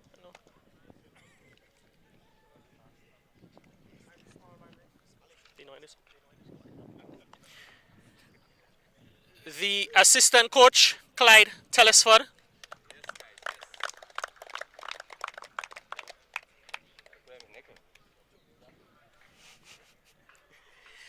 And we're now going to invite the captain of the squad, the captain of the final, Imon Alexander. He'll receive his medal. And then we'll ask him to remain as we invite the president of the GCA, Dwayne Gill, to make the presentation of the championship trophy.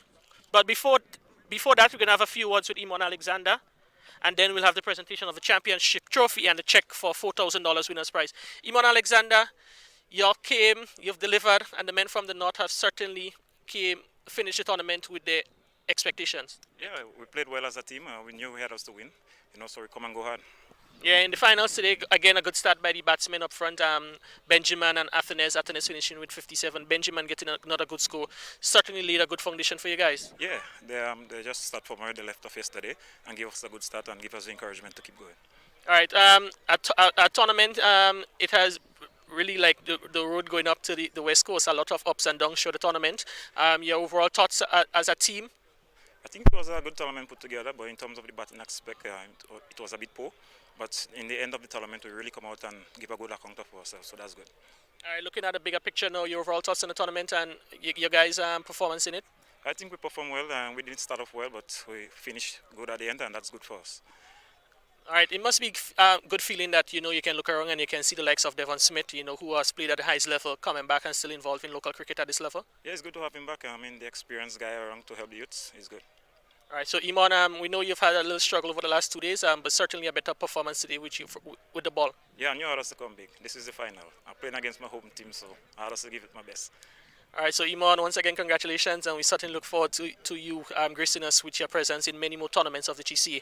And I'll now invite you to go receive your check from the president of the GCA, a $4,000 prize to the captain, Iman Alexander, and then now you'd have a presentation of the winners champions trophy. So, Iman and President, you can remain, just go up front. Yeah. All right, and so that was the end of the presentation. We want to thank the members of the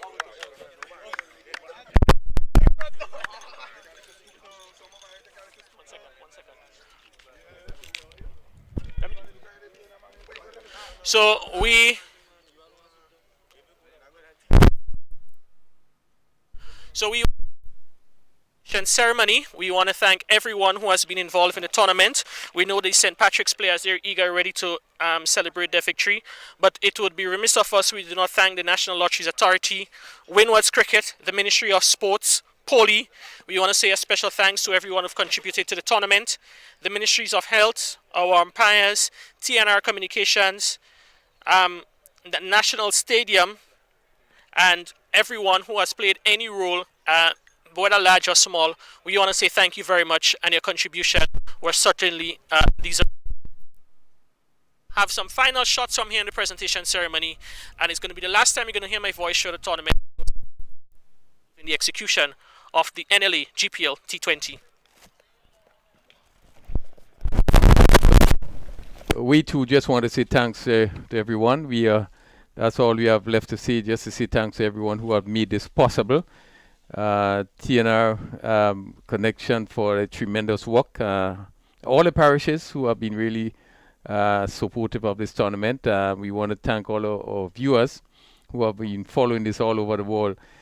We certainly appreciate you being part of it. We are happy to be able to bring it to you, and certainly we'll look forward to certainly you joining us probably later on this month when probably there's another activity.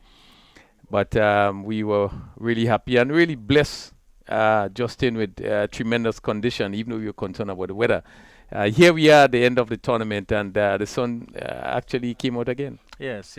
So as the sun sets in the west, of course, it rose for St. Patrick today, it set for St. Andrew, and we are going to be going home, Crony, and next week we'll be sailing our kites, yeah? So certainly. I hope you will do the same. Happy Easter to everyone coming up, and we are gone from the National Stadium here in St. George. It's been a pleasure, and I hope you have enjoyed every moment of it. Goodbye.